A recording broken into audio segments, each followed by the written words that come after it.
Touche, you know, Yeah. touche, Bill. It's pretty unfair that people are disliking your videos based on how Yeah. much they dislike a person. It's not a Yeah. fair reflection on how they thought your video is. All right, guys, what's going on? We're here. We're live. Welcome to a brand new Poker Live podcast. My name's Joey, one aka Chicago Joey, coming to you live today. Once again, with my young friend. I don't know if he's actually English or if he's American. And we're actually trying a new setup today, guys. As you can see, the You've setup here done is your new. background research so well. The setup's new here right now, so I'm sort of trying to wrap my head around this new setup. I'm gonna give you guys a second to wrap your head around the new setup. But Charlie, are you American or are you I English? mean, What's your I, nationality? I don't think anyone that I've ever spoken to has confused me to be American. And seeing as we've spoken more than 0 times, I feel like you probably could have worked out specifically not an American accent here. Listen, you know I'm not a professional accent identifier or person country identifier. For some reason, you decided not to go to the World Series and you stayed in Boston, so or in Boston or where No, somewhere I else, right? didn't. Nah, you probably got confused. Is New Jersey in Boston? I mean, same thing, man. I don't know. I saw it. No, I no, saw it no, briefly.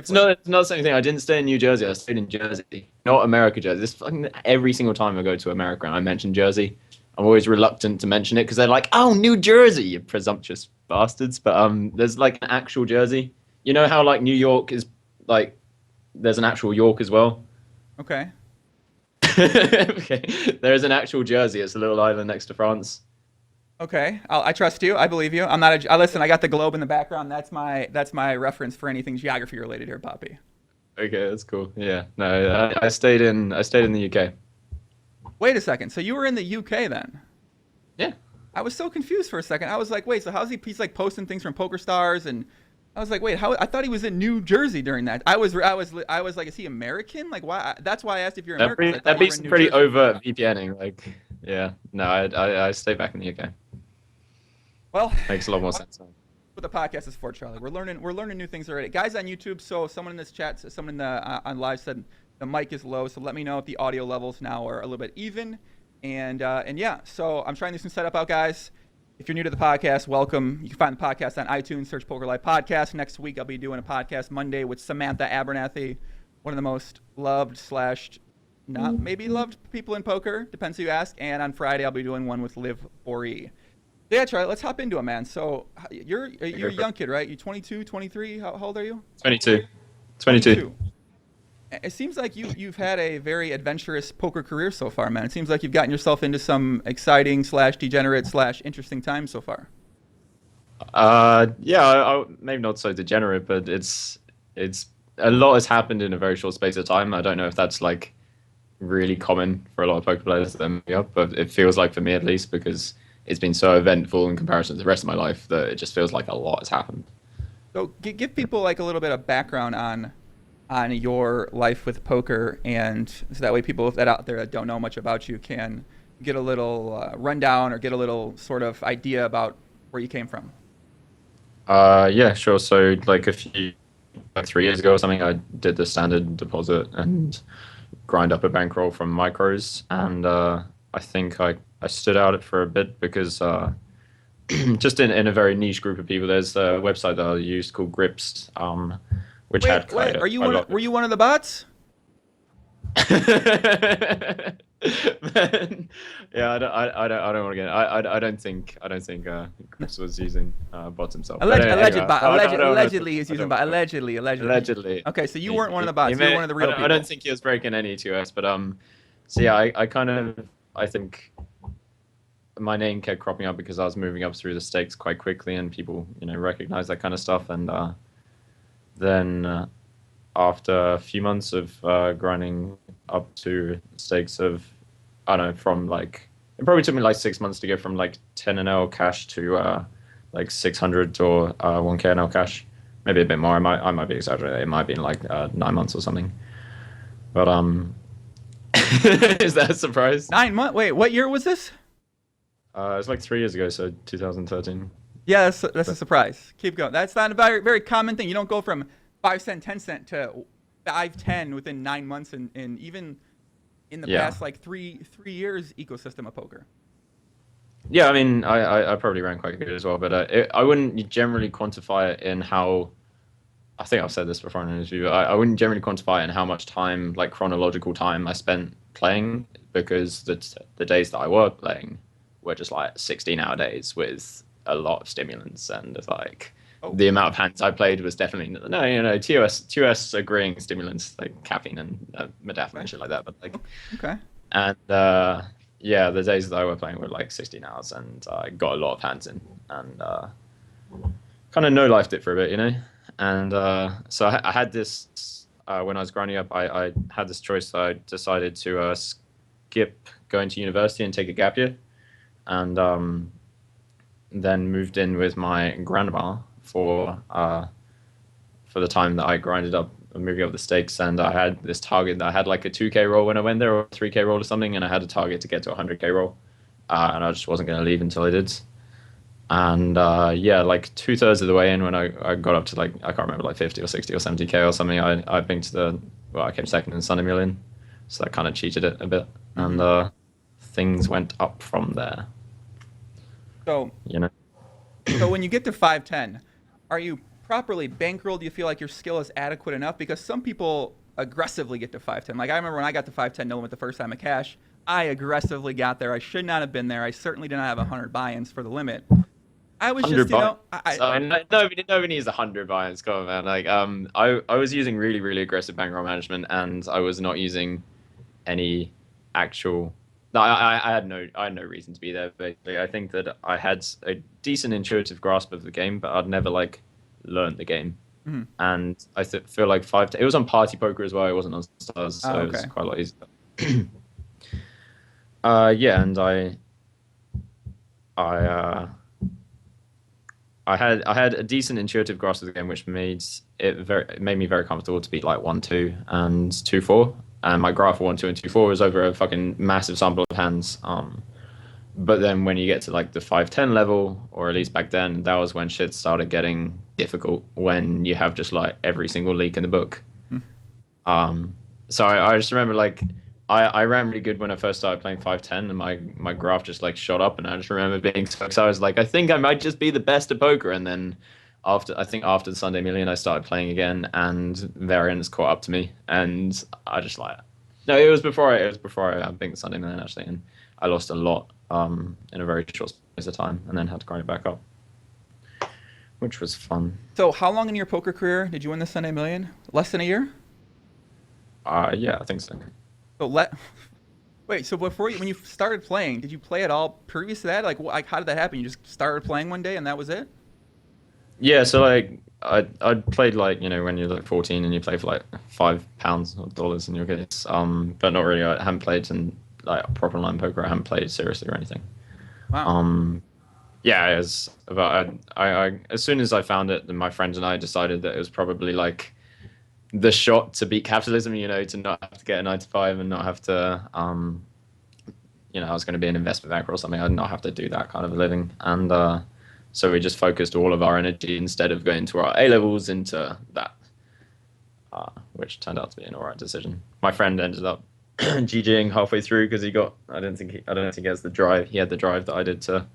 Like I remember there was a specific time when he and I were like, first of all, grinding all like the $1 bingo, sitting next to each other. We're doing it every day, and we were both really excited, but he kind of lost the buzz for it. And when it got to around like I think like 25 and L or something, I just remember me sitting there being like, I want another $50 pot. This is insane. And he was like, I'm gonna play a computer game all that. I can't be bothered, man. Come on, it's poker. We played it every day for the last like 2 months. What's going on?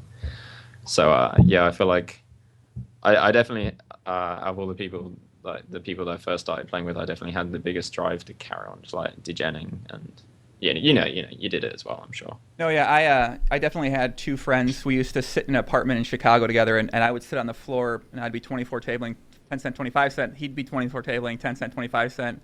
And then we did this for a while, man. That was kind of, that was how we first started playing, just three of us in a room just playing.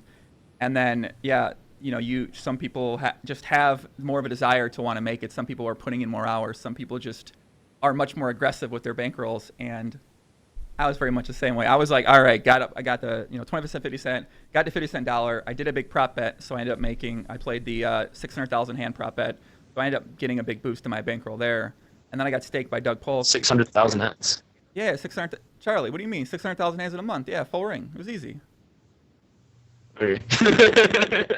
Well, How many stimulant TOS breaking did you use though? that was on no. I never did a drug in my life up until. I mean, obviously like the the Advil or whatever. But I never Oh, fucked with anything like the ADHD drugs until I was a little bit older. oh. But yeah, I was pretty And much the then same way, man. I just 14, 16 hour, maybe not 6, maybe like 12, 14 hour days for a very long time in poker. And I mean, I think that's, I mean, man, the tournament thing was what? interesting.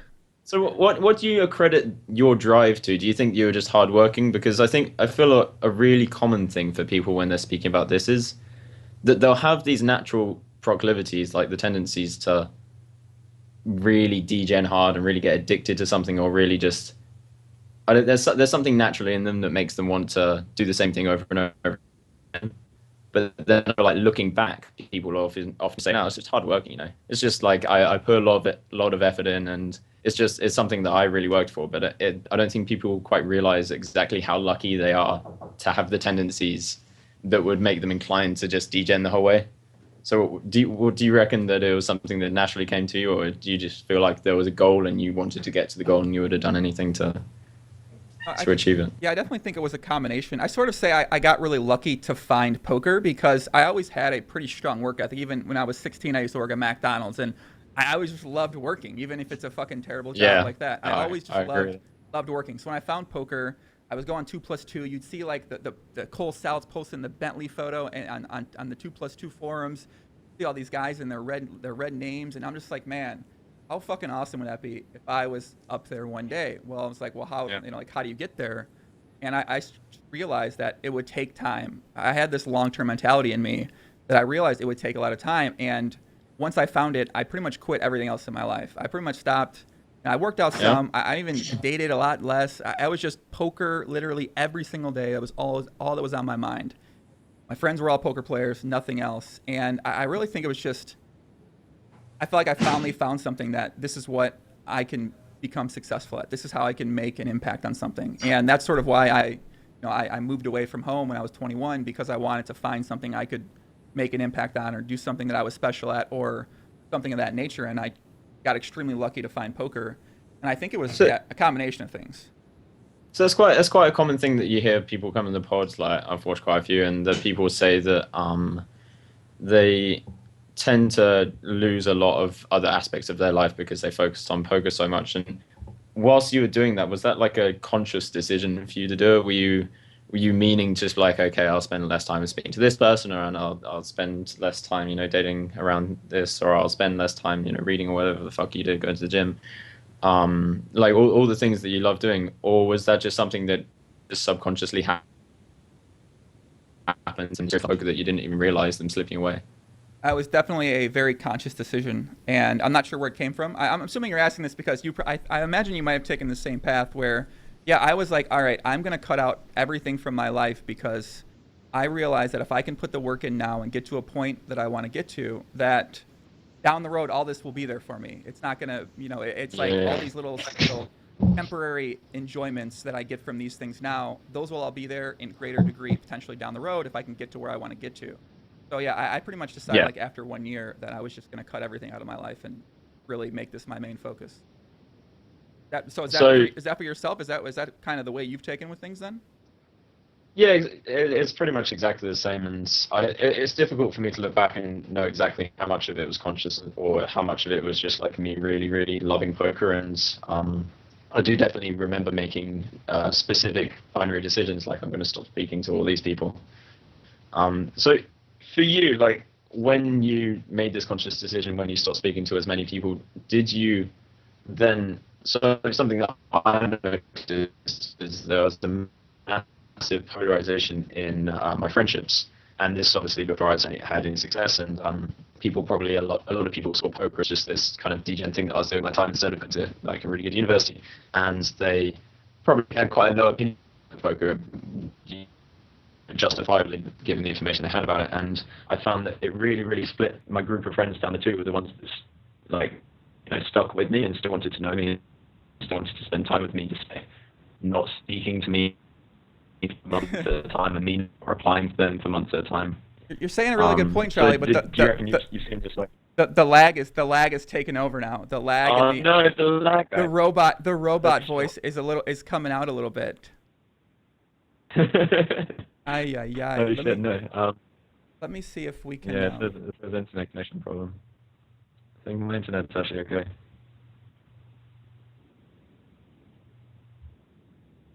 Yeah, I tested this out yesterday with like 7 people to make sure it wasn't on my end, and it appears like the internet's pretty good on for most people here. So let's see if yeah, it was working fine before. Yeah, I think it's good now. I think it should be okay now. Guys, Yeah, we're live. Sometimes when we're live, things happen, crazy things go down. You know, you can't always. He does sound like a bot. I know it's kind of, it's a little wild here. Here, why don't I try calling you back here? I'll hang up and I'll call you back, all right? All right, sure. All right. All right, guys, we're live. You guys know when we do things live, man. I mean, this doesn't happen. This really never happens at all. But it seemed like yesterday it wasn't working out very GTO with from an audio perspective. Let's see if we can make it a little bit better this time. Here. It's the dream of life. Testing. Testing. All right. But I can't see your face. I can't see your reactions to everything I'm saying. All right, now you can see it. No, I can see it. Okay. All right. I mean, yeah, the audio is still like this. I don't understand this, man. Does any? Try turning your video off here, guys, or try turning your video off, and just see, for example, how the audio is. Okay. How is the audio work now? It's definitely better. Okay. Well, I mean, we can try this, and then I'll try turning it on in like 10 minutes and see what's going on, because it was fine before. Yeah, I like it. I prefer it with the video. Obviously, I've never actually done one without a video. So that's good. You can't see my reaction to the things you're saying now. Yeah, there's still. So did you hear most of what I said before? Oh, is it still shit? No. I'll turn my video off here. Maybe let's lag for him if he muted camera and just used audio. Yeah. Yeah. All right. Testing. All right. Let's go ahead. Go from your last question. You meant your question was about when you started playing more poker. Did you find that the friendships that you had with certain people sort of got divided down the middle? Yeah. So for me, there was definitely definitely 2 distinct groups of people that wanted pretty much nothing to do with me, or slowly got offended by the fact that I wasn't as much at all, and thought less of me because I was playing poker. And then the people that I now would call my good friends, the ones that stuck with it and realized it was something that I'd whether it's a good or a bad decision, it was a decision that I'd made, and that I was still going to be me, and I'm going to come out of it the same person. Maybe slightly different, maybe slightly more socially awkward after not socializing for so long. So did you see the same kind of divide in your friendship groups, or did everyone just kind of get behind you and stick with it? I mean, I think for the most part, I haven't talked to many of those people I was friends with before. I think, we lost interest in the same common interest. A lot of my friends when I was 21, 22 were friends that I went out with a lot. And, we were living downtown Chicago. We'd go out pretty often. We'd go, pick up women, and we'd go drink, and we go have a lot of fun. And once I stopped having fun, I just stopped hanging out with them. Yeah. Yeah. You're really breaking the American stereotypes back in the day then. Oh, man, you're 21 years old. You're living in the big city, man. What are you you ever been to downtown Chicago, Charlie?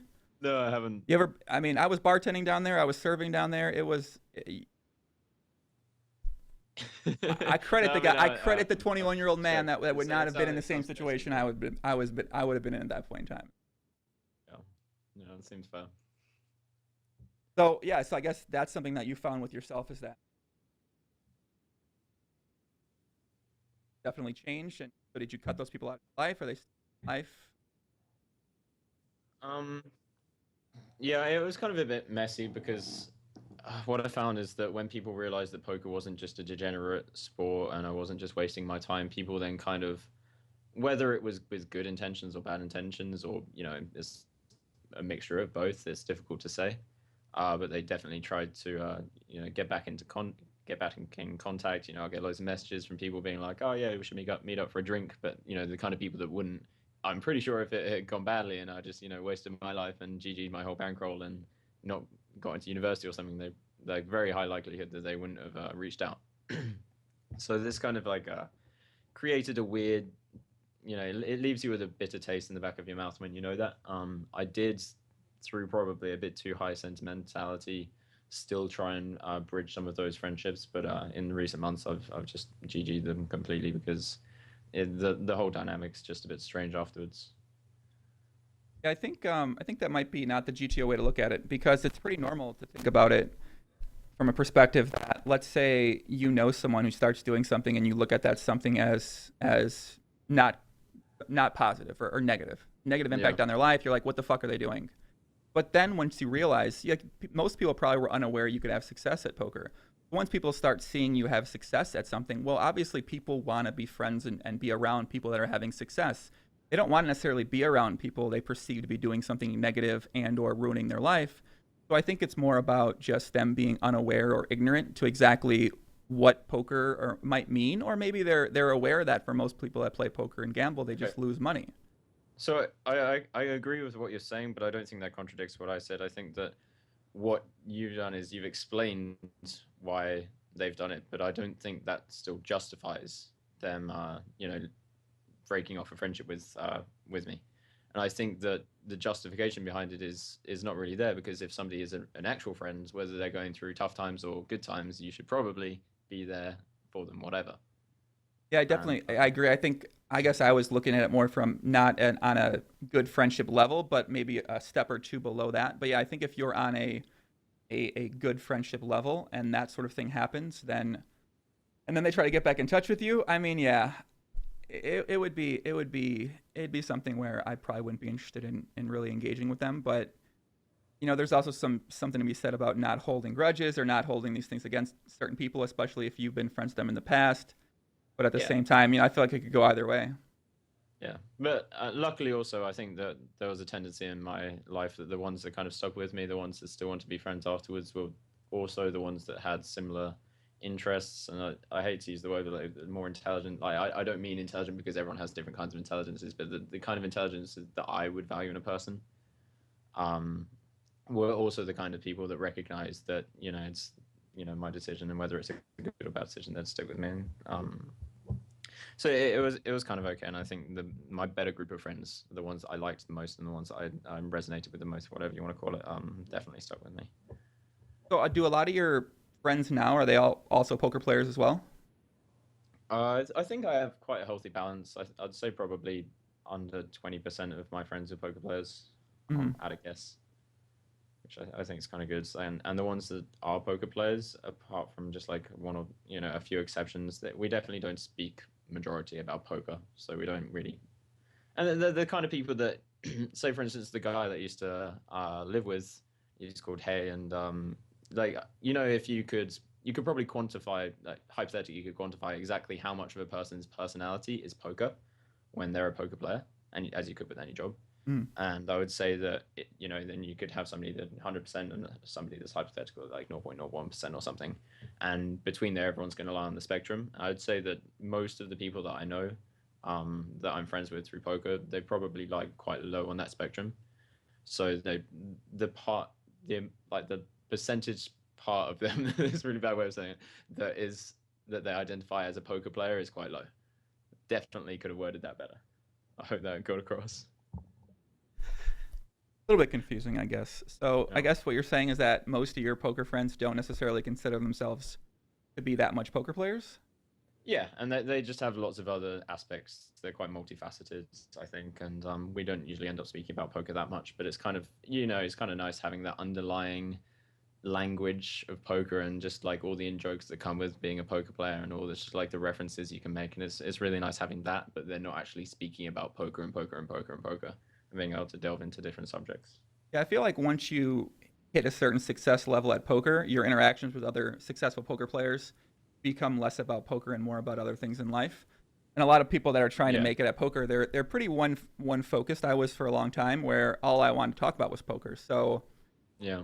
I just had no interest in talking about anything else. I didn't give a fuck about it. And I think a lot of other poker players out there are exactly the same. They just like maybe they might have some interest in these topics, but for the most part, they just don't care. They're trying to make it at poker, and they're basically all in their mindset. Yeah, no, I completely agree. It's something that Fedor said when he was on the podcast that he saw he pointed out the massive distinction between being in a 100K field and being in like a 10K field or whatever, a 1K field. And it is something that just I was just like nodding, being like, so fucking true, you know. Whenever I've played in the high rollers and sat with a group of people like names like Igor and Scott Seaver and Ike and people like those, like they all have such a good range of conversation topics. They got a pretty broad range, and Right. just the way that they all speak about it is still with the underlying thing of just like we can refer to a philanthropy topic by saying it's higher EV to do stuff like that, and it's such a nice environment, and with that still underlying knowledge that we can all refer back to poker lingo and poker talk and stuff like that. It's one of my favorite things to do. It's just like it's kind of annoying because they're the tournaments that you're meant to just be focusing on every single hand, but I never manage to do it, and I'm always just like in conversation with somebody and missing all the hands, which is really bad, but can't help it. Guess it's you want to enjoy your time there too. Some people want to just focus on the poker. Some people want to focus on the interactions that they have there. Yeah, I mean, like if I could press a button before the tournament that just like forced me to stare at every single hand and not having any interaction with the people around me, that would be like perfect. I would definitely spam that button. But I just like as soon as I sit down, I can't help myself but just ask somebody a question because I'm really curious about what they're thinking about the certain subject that I've got going through my mind. I actually have an interesting comment in the chat here on YouTube. Fluffy Dice 100 says, So fluffy. "What up, puppy?" Says some people just don't approve of poker morally, e.g., my parents, and there's no telling them otherwise. Kids whose parents approve have no idea how lucky they are. But Fluffy, my actual response to you to that is that I'm pretty sure my mom didn't approve of me playing poker until I bought myself a new car. I got her a trip to Las Vegas with my stepdad. So I found that, and maybe not all parents like that, but once you show them receipts, once you show them you're actually earning something for yourself, it seems like in the past with other people I've talked to as well, parents have a much different viewpoint. But if you ain't got shit, if you ain't done shit, you got nothing to show for it except a dirty bedroom and a bad diet and bad habits. Well, of course they're not going to approve of that. If you show them $1 million or you show them $100,000, most of the time parents are going to start to be like, oh, okay, well maybe my son's making something of himself after all. But if you wouldn't show him nothing, what can you expect? Yeah, I'd be interested in what Fluffy means by ethically, whether they ethically agree with it or morally agree with it, whatever he says. Whether that means that they think that poker itself is like an evil concept, which, in some contexts it really is, or whether they Definitely. just don't agree with his lifestyle, like you said. Yeah, I would imagine it's some of these parents who I mean, you never know. I would imagine that most people haven't had success to the level where, let's say you got $40,000. You tell your parents that believe in that want something, quote unquote, better for you, that you got $40,000, and I'm like, that ain't shit. But once you start going up in certain levels, once you tell them I got $500,000, well, then most parents are gonna be like, they're not gonna be like, yeah, like you're fucking evil. They're gonna be, how can they not be impressed a little bit, or at least it makes sense to them at that point in time. But I feel like certain people Yeah. and certain parents, their points of that are just going to be a little bit higher. And some people's might be 100, some people might be 300, some people might be 200,000 every single year for 4 years. Like I feel like parents are just going to fall in line in different places. Yeah, I'd say that range of numbers that you're giving is probably quite high. Like, I'm pretty sure some parents would, like most parents would be happy if somebody was making like 40K or something, or even less. Like, Yeah, yeah, I guess yeah, so. I can understand. It's definitely a 40K. really, 40K is easy yeah, to make in poker, man. yeah. I know 40K is a lot of money, But I'm no, kidding. I I'm really kidding. It's not similarly, easy to make. I'm my just. mum definitely didn't. What you said? What do your parents think about it, Charlie? Well, now obviously that I mean, my dad was always on the side of just like, yeah, fuck it, do whatever. But I feel like he was just supportive and he really trusted my opinions of stuff. So if I came to him as like, I'm going to be a drug dealer, he'd be like, okay, have you thought it through? Blah, blah, blah. Talk to me about it. And like, if I had, then he'd be like, yeah, fuck it, do it. And so I feel like poker playing was definitely, it was one of the things he was always going to accept. But Yeah, my mum on the if other drug hand, dealers did the thing, yeah, poker player, he's in on that, sure. yeah, but yeah, my mum wasn't. I'm gonna try to see if the webcam goes back on. But my mum at first wasn't too. Tell me if the audio fucks up. I'll just turn it back on. Okay. You should try yours as well. But yeah, she wasn't too agreeable with it all. But then I ended up when I was grinding the micros, just like sitting her down and got a PowerPoint presentation out. I was just like, okay, I'm just like, you're not allowed to speak for the next half an hour. Just please, just hear me out. Here are my A-level results. Here's my graph. Look at it go up. There's a reason it's going up. It's not just gambling. And after the half an hour, she was like, yeah, okay, fine. I can see that you've thought this through enough. She was still like kind of like dubious, but I think after that she kind of like took my word for it.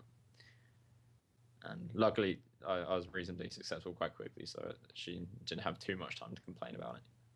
So you gave her a PowerPoint presentation on poker. Yeah. Would you be interested in sharing that PowerPoint presentation so we could potentially maybe show other people this PowerPoint presentation? Yeah, no, I've been asked that quite a lot. There's like 6 laptops to go. I get through laptops pretty quick. Oh, well, listen, Fluffy Dice. If you want me, Fluffy Dice, here's what I'll do. I'll make a video. You tell me what your parents don't like about poker. I'm going to make a video about refuting those things that your parents don't like. Send your parents the video link, and then let's do it. Let's see what happens. I mean, we got nothing to lose, Fluffy. We got nothing to lose. Charlie will find the PowerPoint. We'll throw a little PowerPoint presentation together for your parents. If anyone else's parents out there are feeling the same way, hit me up. Let me know. I'll give you a link to the video, and that's the video you can show them, man. We're going to show them that not all poker players are fucking degenerates, and that poker is potentially a bridge to something else in the future to where they might want you to be in terms of your life or helping people out, having success, or whatever it is. That's what it is, GTO, man. All right. Oh, man. All right. So what? This is the reason that people have to tune into this podcast. The levels of integrity and the levels of dedication you got to your people watching. That's pretty insane, That's the reason we got to watch this. Listen, I'm ready to talk to this guy's parents right now. I'm ready to have a conversation. Put me on the phone. Yeah, unless they're, but if they're like Indian, they're gonna be like, "What's that?" I've talked with some Indian parents before. They're like, "Joe, what are you going to get a job? You just gamble, right? You travel the world, you just gamble." I'm like, yes, Mr. Descoop, that's all I do. I'm just gonna go gamble. They're like, "What, Joe? Don't you need a career?" I'm like, "No, Mr. Descoop, I got a career. Poker player now, doing that." Yeah, so. So if they're Indian, it's going to be tougher because the language they don't might understand exactly sometimes. But it's pretty tricky, yeah. So, well, I guess so. So where are you at in your life right now, Charlie? So you're 22, you're 3 years removed from starting poker. So I guess you've had this high level of success to start off with, and I think that for a lot of people, if they start off with that ultimate high level of success, then it sometimes it's going to be hard for them to maintain that for people, and then that can fuck with a person's emotions and their mindset a lot. Yeah, I don't put too much pressure on myself to maintain I've obviously just ran really good in a bunch of tournaments, and there's like I put absolutely no pressure on myself to continue running good, because that would be pretty ludicrous. So I don't think at the moment I have too much emotional attachment to whether I win or not. So I'm doing okay, and it doesn't really matter until I get to the point where even if I just like lost like 80% of my bankroll, I'll still be happy to go grind and the tournament schedule every day on Stars kind of thing, or go grind live cash or something. So what's your approach to poker right now? So it's not much cash. Is it just all tournaments? Is it a mixture of some cash games as well too, or what are you focusing on right now?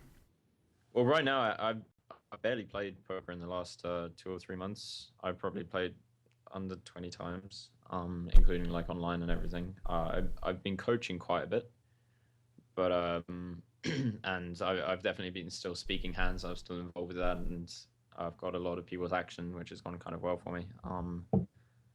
So I haven't had too much time for my own working on my own game, which probably means I'm a bit rusty at the moment. But when I do play, it's probably like I don't know, like 70% tournaments, and then the other 30% is just basically live cash, I guess.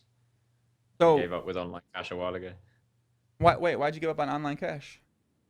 I feel like I wasn't talented enough compared with how little time I was willing to invest. Like obviously people like Doug Polk or Jungle Man, people like those, they probably don't need to invest anywhere near as much time as I would to beat 2550. Mm-hmm. But I think the amount of time I would have needed to carry on, being the high stakes to the point where it'd be like similar EV to if I were playing tournaments, it would just be too much. And I don't think I was good enough. So Shit got hard, man. Shit got hard when I was like 2-5 zoom. I was okay with it. You didn't have to learn too much of the table. I felt like I didn't anyway. I just needed to speak hands with my friends. But as soon as it got to like above that, then everyone was just so fucking good, and like it was so hard to exploit people just because they all knew all their own leagues and just like they'd adjust really well. And I just felt like I was a bit outclassed, to be honest, when I was playing the high stakes. I did really well in a 2550 online. I had like 15 sessions and I made like 100K or something. But then I realized that I mean obviously it was a really good variance, but I just realized I wasn't good enough, I think.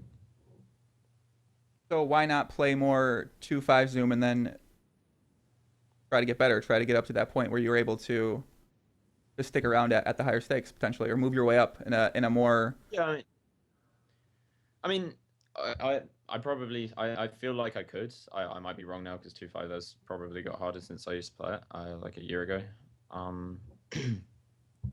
I just feel like the amount of time that I need to put into doing that wouldn't be worth the amount of money that I get out of it, and I just don't enjoy grinding. I tried doing the Supernova Elite grind last year with 2.5 zoom, just like 4 or 8 tabling, Mm-hmm. depending on which stimulants I had inside of me, and I just couldn't do it.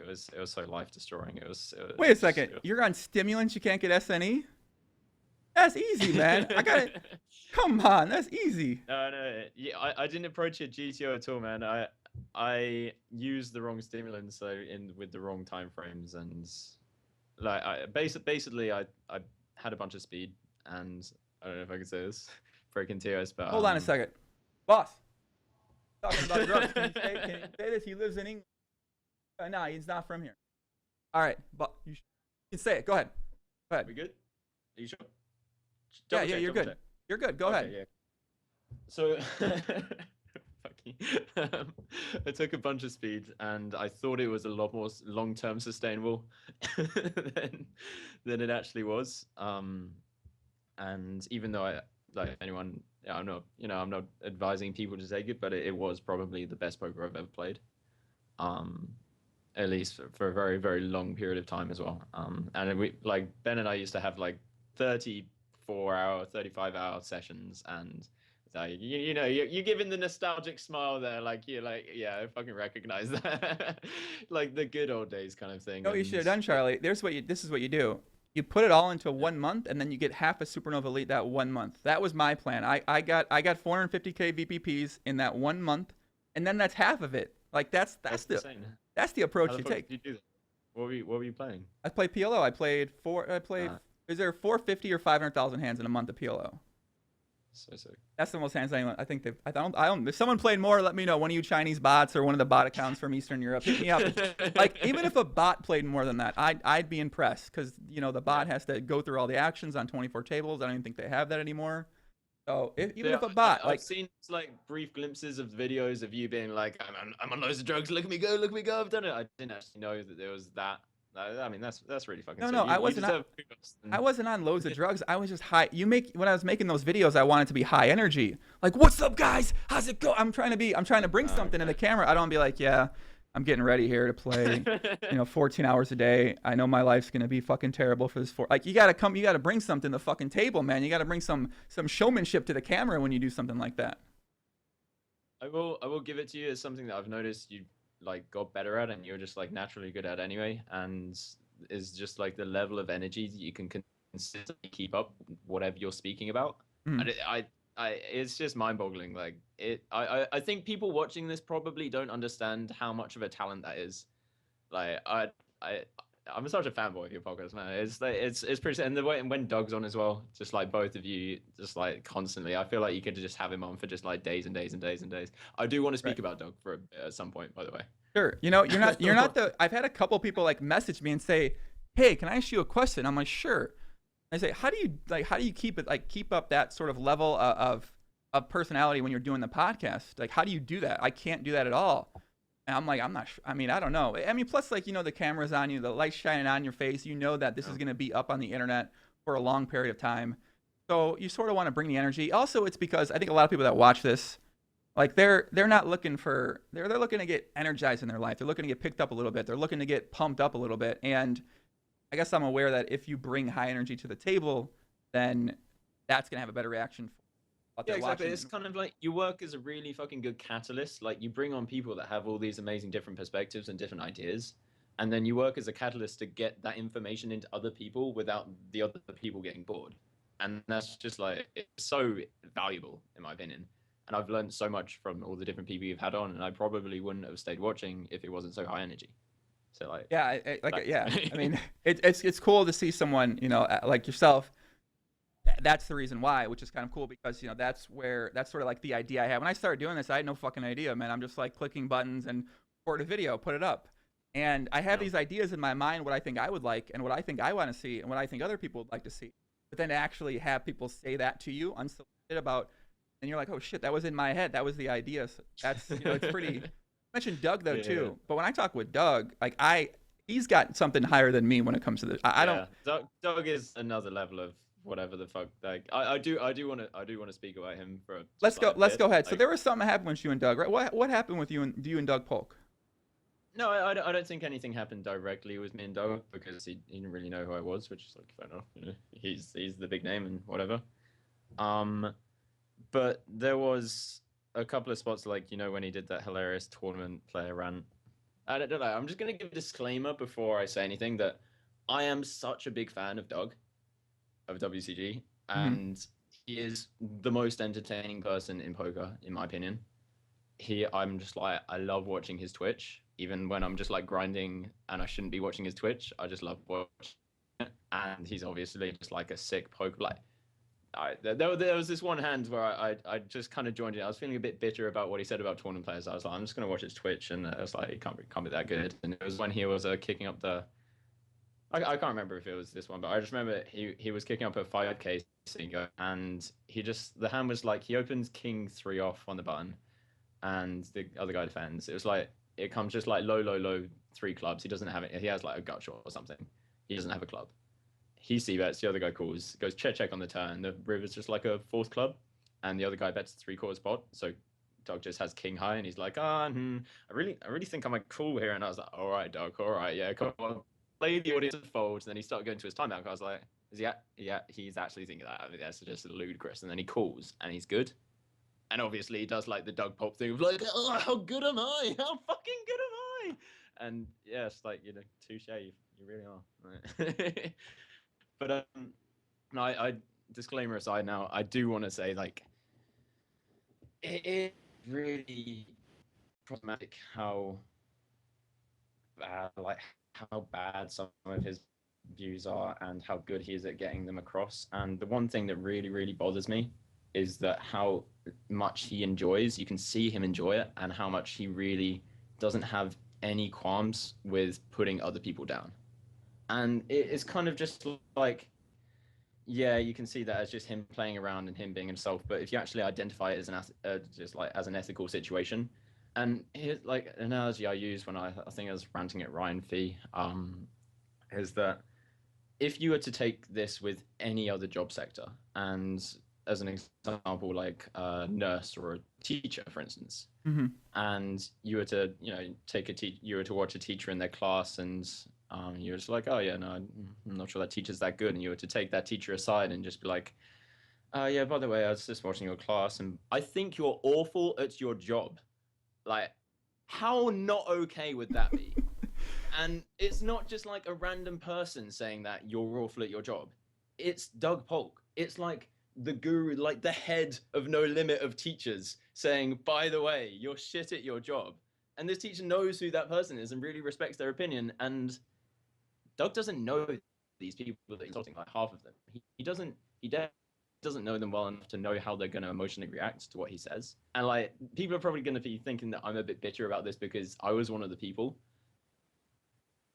And I'll just give a bit of context of how he said that I was a bad reg. That I got a message, it was probably like a month or two ago, from a friend. They were like, "Oh, you just got mentioned on Doug's stream." I was like, "Okay." And it was just like, "Oh yeah, someone said, do you know who Charlie Carrel is?" And he said, "No." I was like, "Yeah, fair enough. Seems fair. Cash game players wouldn't know too much about me." And then the very next day, I got a message from somebody else being like, "Oh, you just got mentioned on Doug's stream." I was like, "Yeah, he said yesterday he doesn't know me." It was like, "Oh no, he just said that you're a bad reg." And I found the footage, and it just says, it's just Doug being like, "Oh yeah, Epiphany77, he's Charlie Carrel." Like, I mean, I've got nothing against him as a person. It's just he's not good at poker, you know? He's just a bad reg, and had me labeled as a bad reg. I was like, how in that one day has he come to that conclusion? What his mind thinks that it's okay to say that about somebody's job? Not just somebody's job. In poker, it's not just your job, it's your identity. It is like so. Sorry, I'm getting really passionate about this. I'm not actually upset, but like it is so like damaging to so many people to like insult their identity, insult their well-being, insult everything that means so much to them that and ages getting good at, and just be like, no, you're just bad at your job. And he doesn't care. He doesn't think, oh, they might be really insecure about that. Oh, they might get, might be really depressed about that. He just says it, and he's like, well, it's my opinion. You're allowed to share your opinion. Just share my opinion. That's a really bad American accent. You get it. You get it. Like, it is mind blowing. Like how bad of a person he is compared to like seeing as he is such a good person. Like morally, I think he's just absolutely trash bags. There's another thing he's like wrote about the, oh well, if there's a Black Pride Day, why not a White Pride Day? Which is just like hilarious. But he got enough shtick from the other people in the poker community. So run over, I think. But I know he's one of your good friends. So I'm not. I would like to end it with, I do think that he is a very, very good human being. He's got a lot of characteristics that I would want in myself and I look up to. Mm-hmm. But I do think that if he's going to be so vocal about his opinions that can be so damaging to a lot of people, I think he just like needs to get called out on it. And I think more people need to call him out on it, in my opinion. Interesting. You've got... Interesting. So, I've done a lot of podcasts now. I've done a lot of live streams in my time, and there are certain people I call bad poker players over time as well. Usually I call them bad poker players because they may be promoting other people how to become a professional poker player when they haven't really become a professional poker player by a general of that. So I might say that person. But even in other videos I've done, in high stakes PL episodes I've done, I've said some players are not very good, or they're kind of fun players, or they're like a fun reg sort of thing. So do I know if they watch the podcast or the shows? I'm not sure. And I think that there's two ways to do it. As someone who is going to be a streamer, or going to be like, I mean, it's not realistic to think every positive things about everybody, right? Like if you think someone's bad at poker and someone says, "What do you think about this guy?" There's two options. One, you can be honest and tell them what you think. Two, you can lie and tell them, "Oh, you just say nothing. You say, oh, he's whatever, yada yada yada." I mean, I don't necessarily think that's true. I think there's definitely an in-between ground where you just don't mention how, like, they'll be like, "Oh, what do you think about how good this player is?" And you just be like, yeah, I think he's all right. And well, that's a lie. No, I mean, like, come on, like when he says Jason Mercier is a bad poker player, like a bad reg, he doesn't mean that. He just wants to put people down, like, and there's just something nice you could say about someone, or you could just like avoid the question, or you could just not answer the question. You don't have to lie. Like there are so many other ways of getting around without lying that won't hurt people potentially. And it's one of the things that, if you say like, oh, it's going to hurt them, a lot of people are like, oh, getting a bit too emotional, are you? And it's not like me myself. I didn't care, like emotionally it didn't affect me because I'm confident in my own poker game, whatever, blah blah blah. But it's one of the things that recently I've been trying to put a lot of effort into, is respecting that other people do have different emotional thresholds, and taking that into consideration. And even if it doesn't quite line up with your emotional thresholds, or exactly how emotionally affected you would be if somebody were to insult you, recognizing that there are people out there that will be upset. And in the examples you gave for yourself, yeah, you can call people fun players, and there's a very good chance the fun players aren't going to watch. I think situationally, you can make decisions to say that's fine. It's just like such a small chance they're going to find out. But when he is just like outwardly calling out a lot of people, that, and it's always going to get back to them because he's like thousands of poker players watching, and like it's always just going to like somebody's going to tell the person that he said it about. It's just like so much different if you're calling a random person that you don't even know who he is, like a fun player, and the chance that other fun players not even going to see it, in my opinion.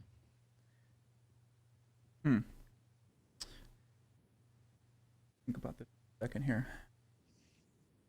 I think in the past, recent times, I'm a lot nicer. I'm just a nicer person in general. I don't really I'm not really, if I think someone's bad at something or I think someone's not good at something, I can't be I just don't really care to call them out at all. And it has something to do with what you mentioned, which is caring more and recognizing more of how your comments might make other people. So that's something that I've become much more aware of over time once I've seen how some of my comments could potentially affect the way that people feel about themselves. You know, whether Doug feels that same way or Doug is at that point, you know, I'm sure that some of it's for, you know, for promotion. Some of the things, you know, he's got his site, he's got his stream he wants to build up. He's trying to build these things up. He knows that saying certain types of comments are going to gather a certain type of reaction from people out there watching. Come on, man. Like, he enjoys it. Like, he can find any pseudo rationalization he wants for why he does it. He can be like, oh, it's slightly more people are going to get aggressive, and then like, it's just he loves. You can see it. He loves calling Jason Mercier a bad reg, because then everyone's like, oh, how good does that make you then? Jason Mercier is so good, but if he's a bad reg to, oh, mind blown of how good Doug fucking Polk is. And he, like, you can come up with any rationalization of why he does it, but it's always like his ego is undoubtedly his driving factor of how he makes decisions. And like, yeah, he makes really fucking good decisions in poker, but some of his other decisions, like, you can't put him on a pedestal. Some of his other ones are just like driven by emotion. And luckily for him, the environment that he's found himself in is really fucking good for people that have that high ego and that high drive to be the best. Right. But when you're trying to be a good person, like, it starts getting a bit questionable, you know. Well, I'd be curious to see what Doug thinks about that from a person perspective, because I think that his ego in poker is something that has made him become debatably the best heads-up Nolan Holm player in the entire world. I mean, you have to get that point. You need to be a certain fucking crazy mentality, and usually that mentality isn't going to make you a good person. Like, it seems like it would be incredibly challenging to have the qualities to become the literally the fucking best at something that many people strive for, and also, you know, be this good person in something like gambling. So I'm going to be curious to see what he says, Charlie, because I'm sure he's going to have something to say about this. I would imagine so. I know my friend Doug. Good read, I think you got. Yeah, so he'll answer the question. I mean, I'm genuinely curious what he thinks too. Does he think he's being a good person when he says comments like this, or is he aware that maybe he's unaware of that of what it could be? Yeah, I would like to point out, I'm not saying that I think he's a bad person at all. I don't think he's like a morally bad person overall. I'm sure like, he might be like lovely in his relationships and whatever, that like in the people that he really cares about. And like, you can see by the way he handles some of the questions on Twitch, like he's really sensitive about some of those questions and doesn't make them feel stupid. So like, in some spots, I think he is definitely very fine, like well tuned. But I think there's just a lot of things that he says that he just doesn't question himself enough. I think that you'll find with a lot of people that are really into self-improvement and just like want to develop as a person, constantly questioning themselves. And it's something that I've seen you do a lot, is like, from when I first started watching your podcast and the old ones that you used to make compared to now, you've changed so much in the way that you speak. You haven't let it affect you and made it just, you know, you haven't been like a really oversensitive person, but you know, you can tell that you're not making really distasteful comments about certain demographics of people, or, you know, you're being polite. You stopped interrupting people, which is a massive thing. I think that's kind of like, by the way, anyone that's watching, don't interrupt people when they're speaking. Like, it's one of the things that if you're really confident, like, what's the word, whatever, a confident, outgoing person, you kind of you underestimate how hard it is for some other people to speak up. And it's just, a lot of my friends who are really, really introverted, extroverted, but they find it really, really difficult to say anything or pluck up the courage to say something, and then they're just instantly interrupted by somebody else. And I think that's just like one of the biggest character qualities that somebody can have, to go from somebody who interrupts people loads to somebody that doesn't. It's so difficult to stop doing as well. So yeah, like touche.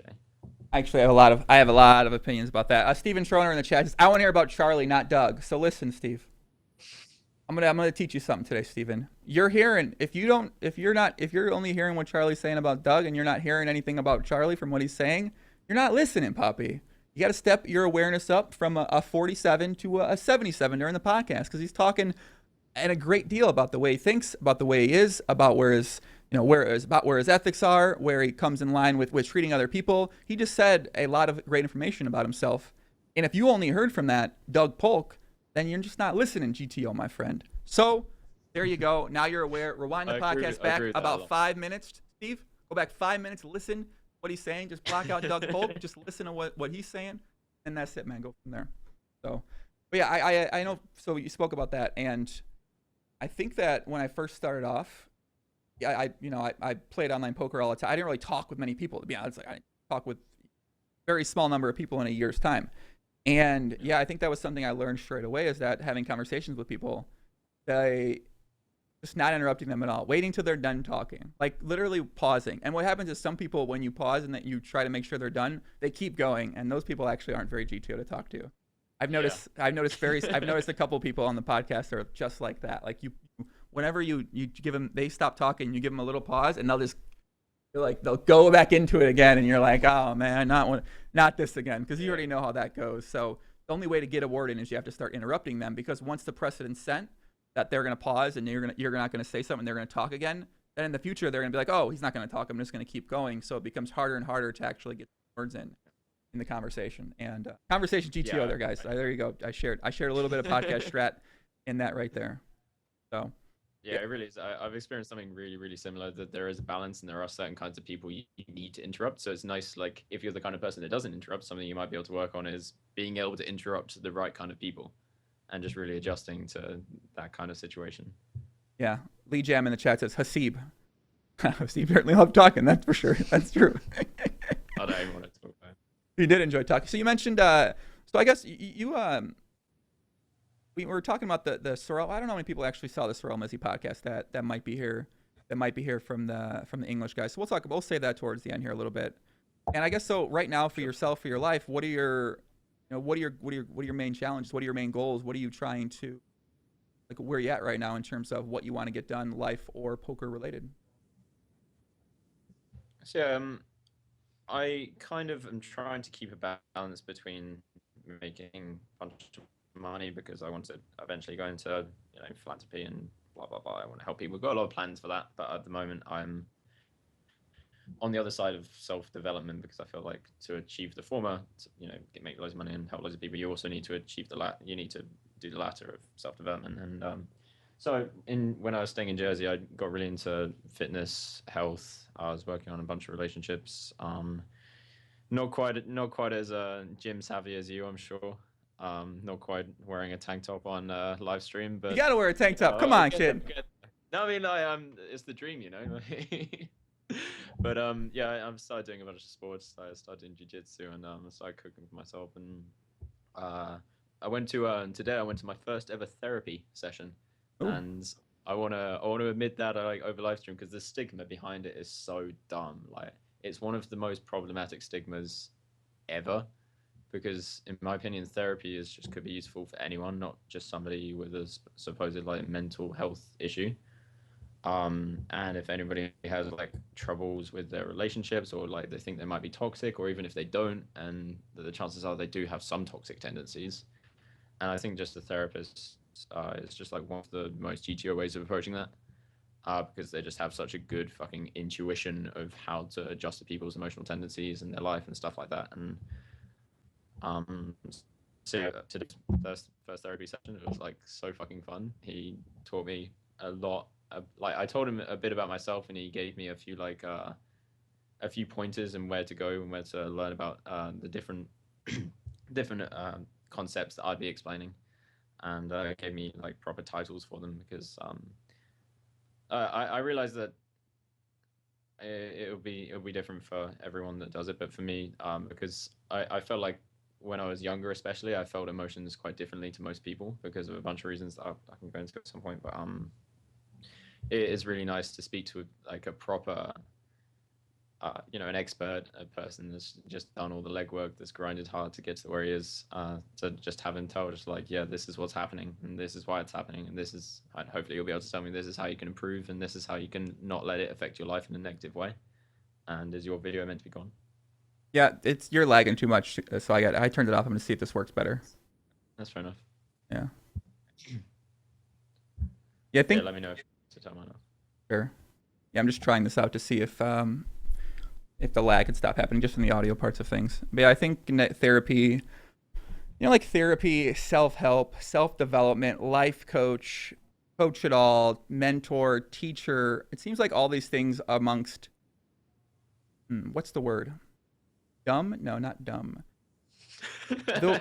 I think those words amongst people who aren't having much success in their lives, and for the most part, a lot of times probably aren't very happy with themselves. I think when they hear those words, they're like, oh my God, a life coach? What?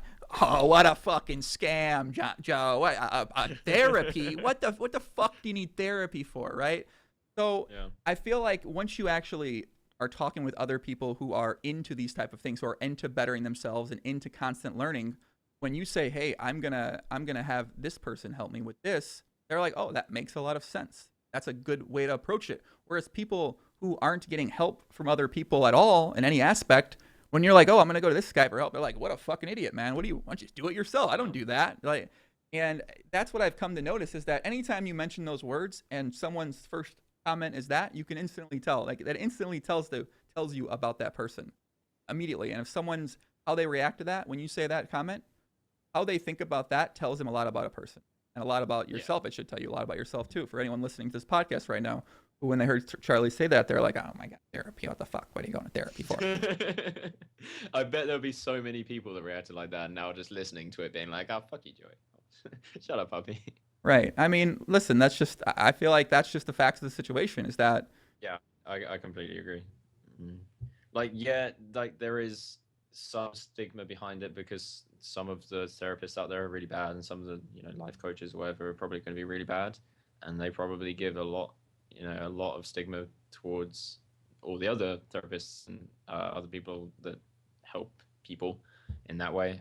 They probably give them quite a lot of bad shtick, but it's definitely just like not deserved. It's not a fair stigma. It's like every single time you're telling people, "Oh, fucking therapy," is that just for mental people? Like, you're doing bad things in the world. Like, you're doing a bad thing. You're not a bad person probably, but you're doing a really fucking bad thing, because you're just like adding to the massive propensity of people to reject anyone that asks for help, which is just like obviously bad.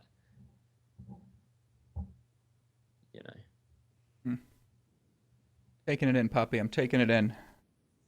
Saying a lot of wise things, man. We're on a nice wisdomatic podcast run here of things. I gotta say, man, I feel like each podcast I've done recently, the Bill Perkins podcast, changed my entire life. I can 100% admit that.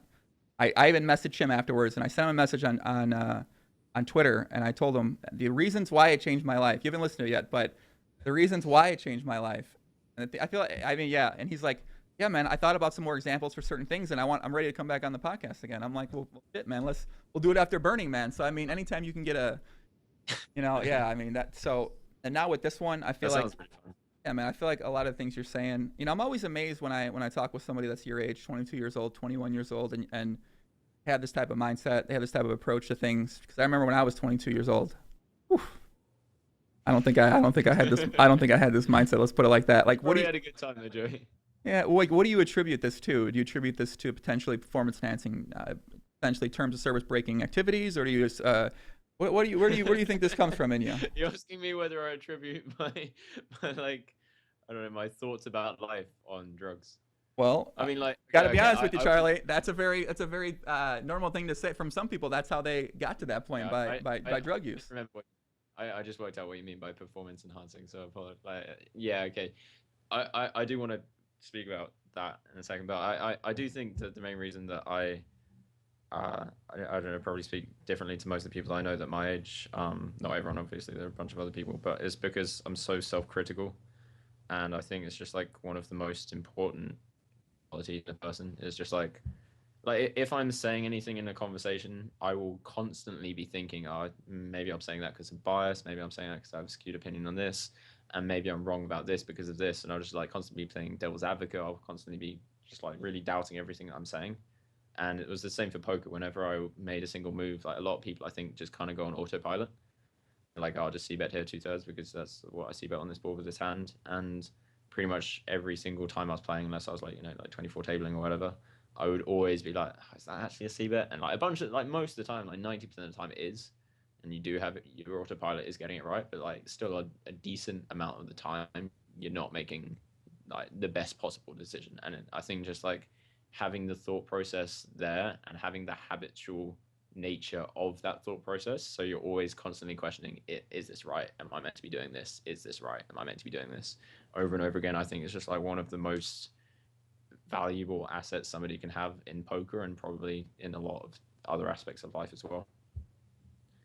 Could be. It could be to a point where maybe go a little bit overboard with it, where all of your thoughts and what you're thinking about are then consumed by that self-doubt in a lot of situations, to the point where there's probably a balance struck in that some thoughts, once you get certain confidently about certain things you talk about, you understand like there isn't, maybe I shouldn't be as self-critical in those spots, but you realize when you talk about certain topics with certain people, those are the things that you turn that up a bit, and you really start thinking about it and asking yourself a little bit more questions about it. Yeah, I think you're right. I didn't really think about that, but that makes a lot of sense. And yeah, I think I didn't think about it just because for me, it never really seems to get in the way of my fluency and how I'm speaking to people and how I'm playing. But I do know for a lot of people, if they're always questioning themselves and always have self-doubt, first of all, their confidence might be knocked, and second of all, like you said, like it can get in the way of their thought process. So that's a good point. Yeah. Yeah, the confidence thing you mentioned too as well is because, I mean, yeah, like when you're always questioning yourself, it's sometimes going to be hard, especially if you're questioning everything. It's sometimes going to be hard to have that confidence in yourself and that you're doing the right things or the right type of person, or you're doing well at whatever job or career that you have. I think that's something that, like a skill you learn sort of thing. You sort of, you adjust it over time, over the conversations that you have, and yeah, you just kind of hone it and make it more optimal and make it more efficient. Efficient's my new favorite word, by the way, from the Fedor podcast and from the Bill Perkins podcast. Efficiency. Yeah. I've realized how many things I just do inefficient in my life. And I think that I'm much more aware of it now than I was a week and a half ago. And I guess for yourself, do you ever think about the idea of being efficient when you're doing things? That's something that really never comes to mind. It's probably the next chapter, it's I'm definitely a very inefficient person when it comes to doing a lot of my everyday, like, not chores, but, everyday tasks. And I'm definitely quite disorganized. And I feel like that's probably where I should now be trying to head. I haven't seen the Bill Perkins podcast. I'm really kind of looking forward to it now. You've hyped it up. But yeah, I don't know. I guess if you think that if over that week and a half you've already seen it make that much of a difference to your life, then I assume that it's probably going to be similar for me. I'll tell you, after you watch the podcast, let me know and we'll talk about it, because I've talked about the podcast with like 4 people since then, and every time I talk about it, I feel like I just get extra value from just talking with them about it and being like, okay, like when he said, like, we were talking about this, and like, I mean, I don't know, man, I'm telling you, whatever, I'm gonna sound fucking like a crazy person saying it changed my life, but I swear to God, it changed my life, man. I'm telling you, ever since that day, I realized like the biggest thing he talked about was fear. He talked about fear, doing things, fear for putting in the effort, because you're scared if you put the effort in, you're not going to see results best expect to see. Therefore, you don't put the effort in, and just fear of getting outside your comfort zone and trying new things. And I realized with myself, I have a lot of fear in my life. There are a lot of things, small things even. For instance, there's this old guy at my gym. He's 70-something years old. It's gonna sound whatever. 70 years old. He runs. He's a former champion runner for the state I'm in and for nationally. He runs like 7 miles every single day. Ask me to run with him every single day, and I'm always like, nah, maybe tomorrow. Like, But like, why would I just say yes once with this guy, right? Yeah, I mean, yeah. like it's basically kind of comes down to fear of just stepping outside my comfort zone, doing something new. It's just, I'm playing basketball when he's asking me, I'm just like, nah, man, I'm not gonna do it. But like, why won't I do Yeah. that? Like, what's the fucking like, what's? But then I realized that that fear compounds itself into other bigger things in my life. And I mean, I have a big example about I don't really want to get into on the podcast that I realized, but you ever thought about something like that? That fear in your life is there, and it's something that maybe holds you back from certain things in your life. Yeah, this is actually a really, really similar thing that I've been having recently. I just say that I think the example you gave was really like telling there. The fact that you're saying, yeah, maybe tomorrow kind of shows that you do want to be doing it, but there's just something in you that's stopping it. Otherwise, you'd just be like, no, I don't want to run with you. Mm-hmm. I think anyway. But yeah, for me, I realized even though my whole life I've kind of thought that I don't really have any fears because I personally don't feel much fear towards anything in particular, just because the way my emotional tendencies work. I definitely have the subconscious either want like fear of being embarrassed in public or fear of rejection or things like that. And I think one of the biggest things that most important things somebody can do in those kind of spots is to first of all identify what they're scared of, and then just like fucking throw themselves in the deep and like force themselves to do what they're scared of, Mm-hmm. and it's just dangerous or something like that until they get desensitized. And so a couple of examples that I've had recently is like I was often quite scared of asking to meet up with somebody if I didn't know them, because I'd always just be like I wouldn't feel scared, but I'd always like have it in the back of my mind, just like, oh, if they say no, that'll be like, oh, that'll really reflect badly on me, and like I'll be like Right. invalidated as a person. So quite recently asked to meet up with someone, and it's like I could feel my heart. It's strange, like it's such a simple task for me to do, but and obviously it worked out fine. And then I realized that I had quite a fear of meeting people on public transport, and it's something that's kind of been it kind of works backwards for me, because the way that I dress, the garish clothing that I wear, it makes me seem like a very approachable person. But when people do approach me, I can speak to them, but I can never be the person to initiate the conversation, because I have this fear thing that I wasn't really aware of. So recently, every single time I've seen somebody with a book I've read in the hand, or just like with a book that I might find interesting, or just like somebody that looks interesting, I'll just try and force myself to go up and speak to them. And I've been shocked how like quickly the fear of rejection or fear of them just being like no just dissipates. And it might be because I've run good and nobody's just like fuck off. Right. Yeah. I Yeah. think I think the main part is just the desensitization. Very interesting that you just kind of hopped in there. And yeah, fear of rejection was something that I definitely had until I read a book. And I'm going to have the author on because my favorite book in the entire world. And he has a new book coming out, which is called Which How book? to Not Give a Fuck. I'm like, yeah, this sounds like my kind of book.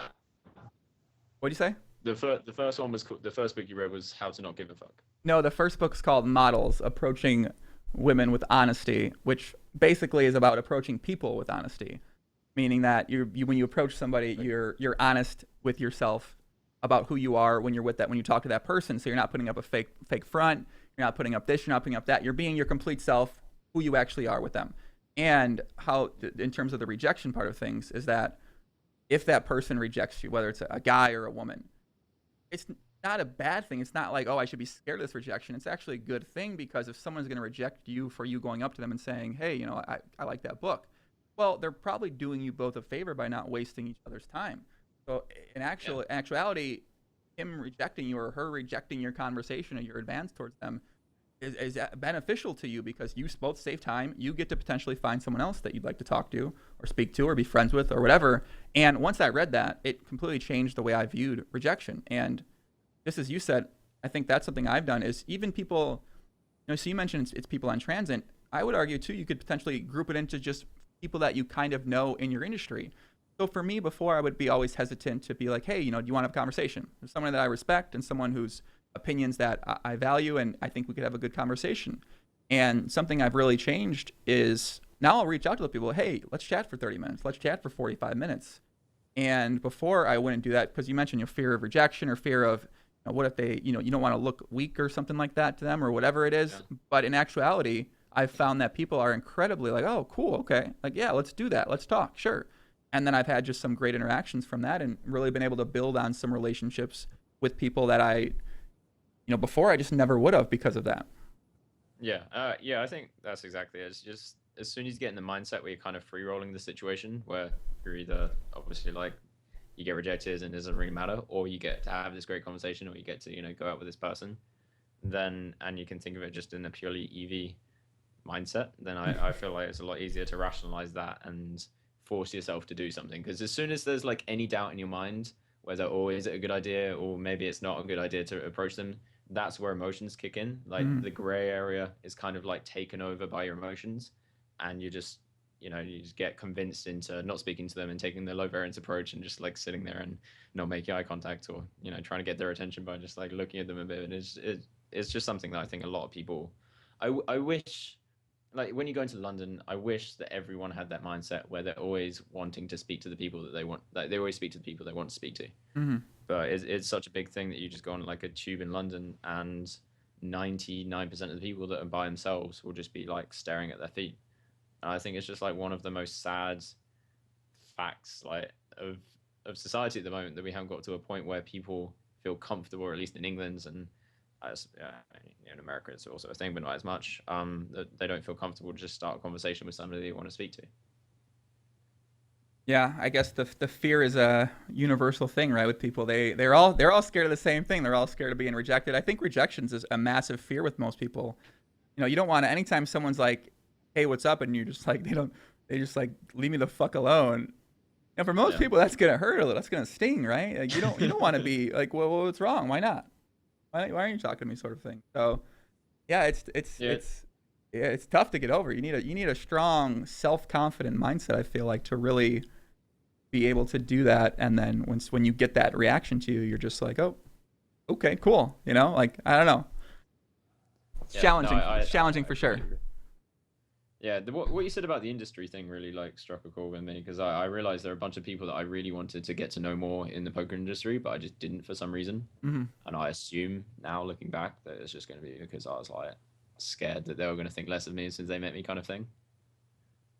So like that's probably something it's probably something I should try doing, just like speaking to those people. I think I got this from my boy Patrick Leonard, my boy Pads, the Plain 08, Mr. Aggressive, Mr. I'm gonna send you a message, man. That's my guy. So I got this from him, where he was talking about on the podcast we did together. He talked about how he would just get in touch with people, anyone he wanted to talk to. I think he still gets in touch with anybody he wants to talk to this day. He said that. I was like, this is when I started trying it, actually, after the podcast with Patrick. When he talked about this, I was like, yeah, it's a good idea. You want to talk to someone, just hit him up. Yeah, when he said that, man. But he takes it to like an extreme. He got no fear. He's hitting everybody up, man. He's got no limits there. I never seen someone with aggression levels as high as that kid in my life, man. I love it.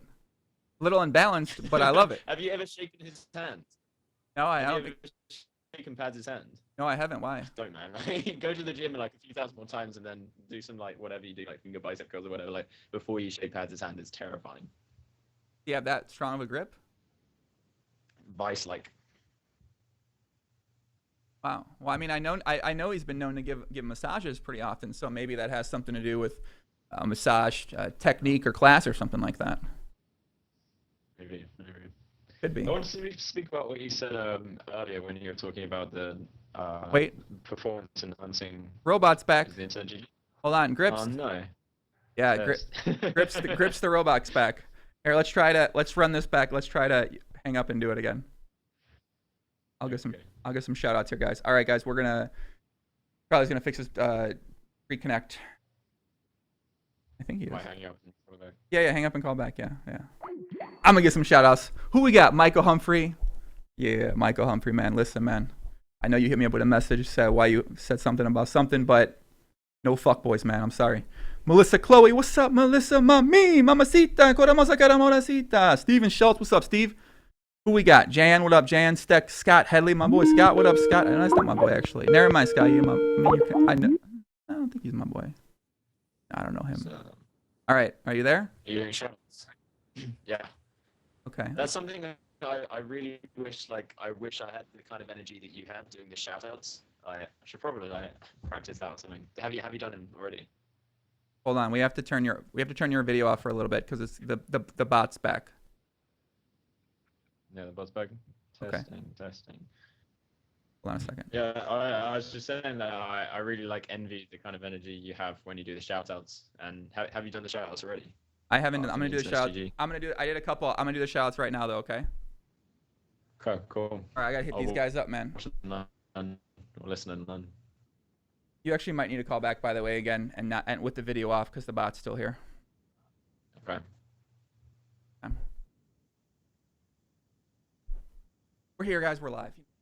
Things happen, man. You gotta deal with the things that sometimes take place during a live podcast, and sometimes during a live podcast, we got connection errors. That's how it happens. Let's see. Back. Oh, what happened? And I'm testing a new setup too. Hey, yo. Hello. Yes, no, maybe working. A little bit better, yeah. The robot voice is still kind of there. We'll take it. All right, it might work better. We'll see. All right, I'm gonna get some shout outs here. Hold on a second. Tom McGinnis, what up, Tom? Charlie, get off your iPhone internet, you scrub. That's the kind of comment we're not gonna be allowing in chat anymore. That gets a lifetime ban. I'm regulating my chat to the hardest fucking degree. Kim Jong-un been my inspiration. Any comment I read in the chat from now on that I feel like adds absolutely no value to the chat, and when you look at the chat, look at the comment, you're just like, fuck, I wish I didn't read that. That person is automatically lifetime banned forever. There's no one strike anymore. Yeah. I've been reading about Kim Jong-un's ruling powers, and I am treating my chat room like North Korea, guys. So, out of line. You fuck up the flow of the chat, you're done. Let me get some shout outs here. Holly Smith, what's up, Holly? Mommy or puppy? I'm not sure. Max Lacerda, what up, Max? What's going on, buddy? Justin Lapac. What up, Justin? Tomas, aka Scarmaker. I think you and Scar, I think it's Scarmaker, right? You and him did you and him did an interview for Tilt Book, right? Yeah, Tiltbook's good, by the way. If anyone's listening and isn't on Tiltbook, it's like the Facebook for poker. It's really fucking good. Facebook of poker. I need to hop on there. Maybe it sounds like. Yeah. Who else we got? Sharon Poker. What up, Sharon? Corey Kenyon. What up, Corey? What's happening? Michael Humphrey, puppy. No, we can't shout him out anymore, man. Yeah, we can't shout him out anymore. Hold on a second. Let me see what else we got. What? He can't get no more, man. Justin Sui, Jan Sicilia, Carrel, Lee Jan, my boy Lee Jan. What up, baby? Ryan Denzer. What up, kid? Carl Adams always saying some dumb shit in the chat, but it's cool. You ain't banned yet for anything you said. Mahish Pone. What's up, Poppy? Treat me like a boppet. I love it, man. James McGuire. My boy Dominic Niche. He says, sup, Charlie. What's up, Dom? You know Dominic, right? Dom. Yeah, he's the best. He's like the best in a lot of different ways, but he's the best. Nigel Jones. What up, Nigel? My boy Gus. What's up, Gus? Listen, man, sometimes you got to go to extremes to get chat in line. I've realized how much the chat detracts from conversation during the Bill Perkins podcast when I had it up. The chat was one of the worst experiences I've ever seen. So now I just have to go to another. It was just, if I want the chat to add value to the conversation, Charlie. I don't want it to take away value from the conversation. I don't want to read these dumb get Donald Trump on the podcast. Lifetime ban. That's it. No, I don't want you back. I'm fine. I don't. Yeah, I feel like it's pretty difficult. Yeah. Come again, Lagbot. No, so I think it's pretty difficult if it's the internet. Fucking Lagbot, man. It's difficult. Can you hear me?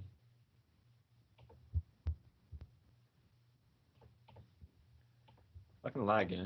I know. Lag is. Can you hear me? Yeah, I can hear you now. Yeah. What do you reckon you'd be doing if you weren't playing poker? I'm sure you've been asked this on one of the other pods, so I was just wondering. What would I be doing if I wasn't playing poker? Yeah. I would be married or dating a wealthy woman. No, I'm kidding. I don't know. That was my when I was 20. Oh, now it's way better. When I was 22 or 21, I was like, all right, you know what I'm gonna do? If I can't like make something of myself, I'm gonna go on the rich girl grind, the RGG. and I would have found an older woman who was attractive, who also happened to be successful at whatever she did, and then gone from there. I don't know, man. Like that was my 21-year-old idea in my mind at the time. If I couldn't, I can't tell what level of sarcasm or irony or joke that is, but if that's like if that's like below like 80% or something, that's pretty abysmal, man. yeah, bad times back in the day, huh? Yeah, that's sad times. I don't think I had a plan, brother. I don't know I don't know, man. What would I have done? Fuck, man. I don't know. Like I said, I got extremely lucky to find poker. Like I'm not sure You'd what be I a would good have done, salesman. honestly. You'd be really good at sales. Yeah. Like the investment banking sales part, probably you can get a bunch of money through that. You got you could have worked it out. I don't know, Out of man. interest, what out of the last few times that you've had people like Kate Hall on the podcast, how have your views of women and how specifically like American men treat women, how have they changed? Because it was just like one of the most shocking things that I've ever seen when I went over to America, and it wasn't just like I was expecting it just to be like the classic stereotypical jocks that would be like sexist, but it was like almost literally everyone that I spoke to was like, yeah, well, if we go to the party, we gotta take a hot girl. Yeah, and you can't have to turn out to a party without a hot girl. That's a really bad American accent still, but like you get the point. Like it was shocking how many people hadn't questioned that culture. Wait a sec. You're telling me you don't bring a hot girl to every party you go to in England?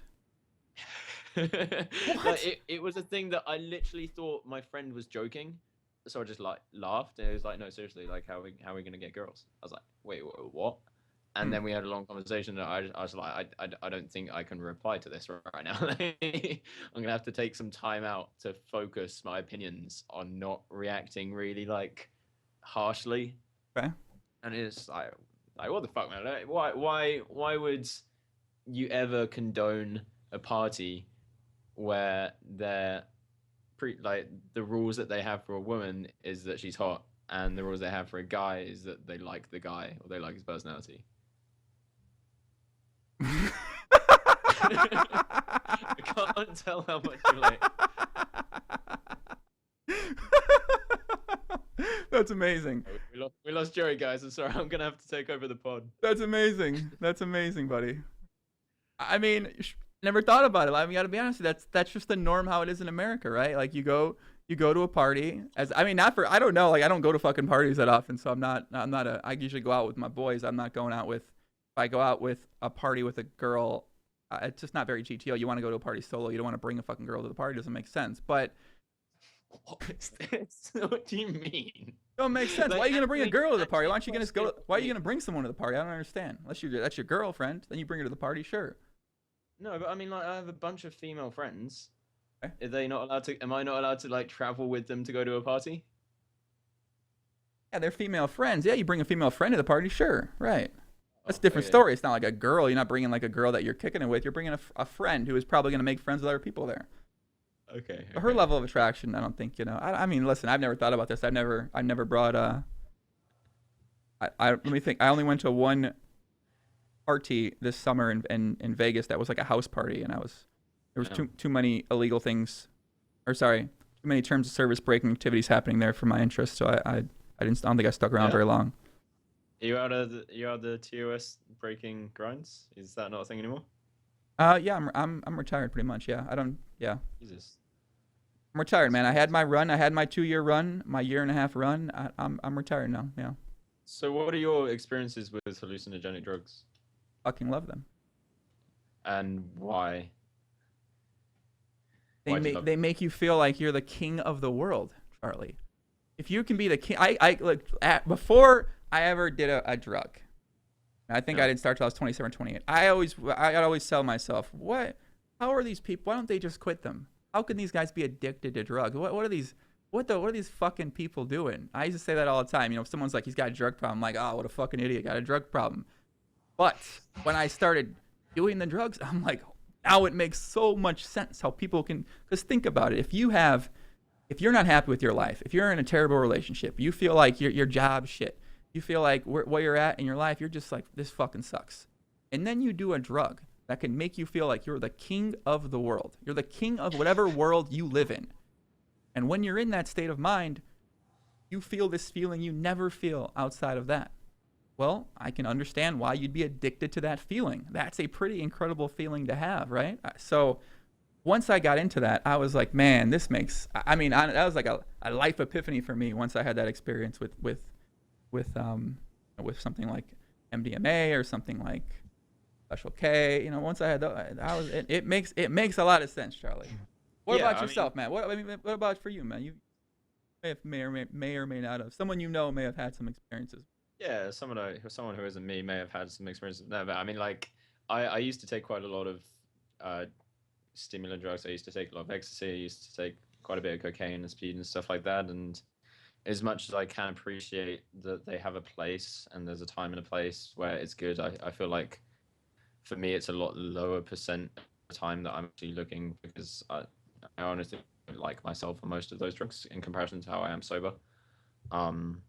But when I asked about hallucinogenic drugs specifically, I meant things like LSD and psilocybin, like magic mushrooms, or ayahuasca.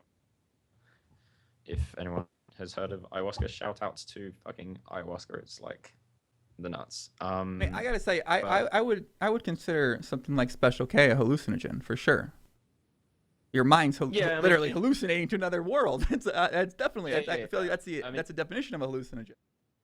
Any drug, if taken in enough quantity, is a hallucinogen. Any narcotic, like, probably, I think. But okay, so when I said hallucinogen, I think I don't know enough about how they classify which drugs in which group. I meant just like LSD and like, the trippy ass drugs. Okay, I feel you. So have you had any experience with those? No, I don't know if I'm going to, Poppy. I don't know, man. I feel like my drug days might be behind me, buddy.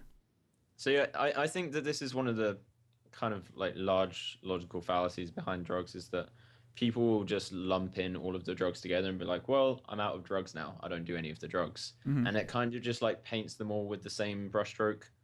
And in my opinion, like, to call LSD a drug and to call like cocaine a drug is really, really misleading and potentially like damaging to people's life EV.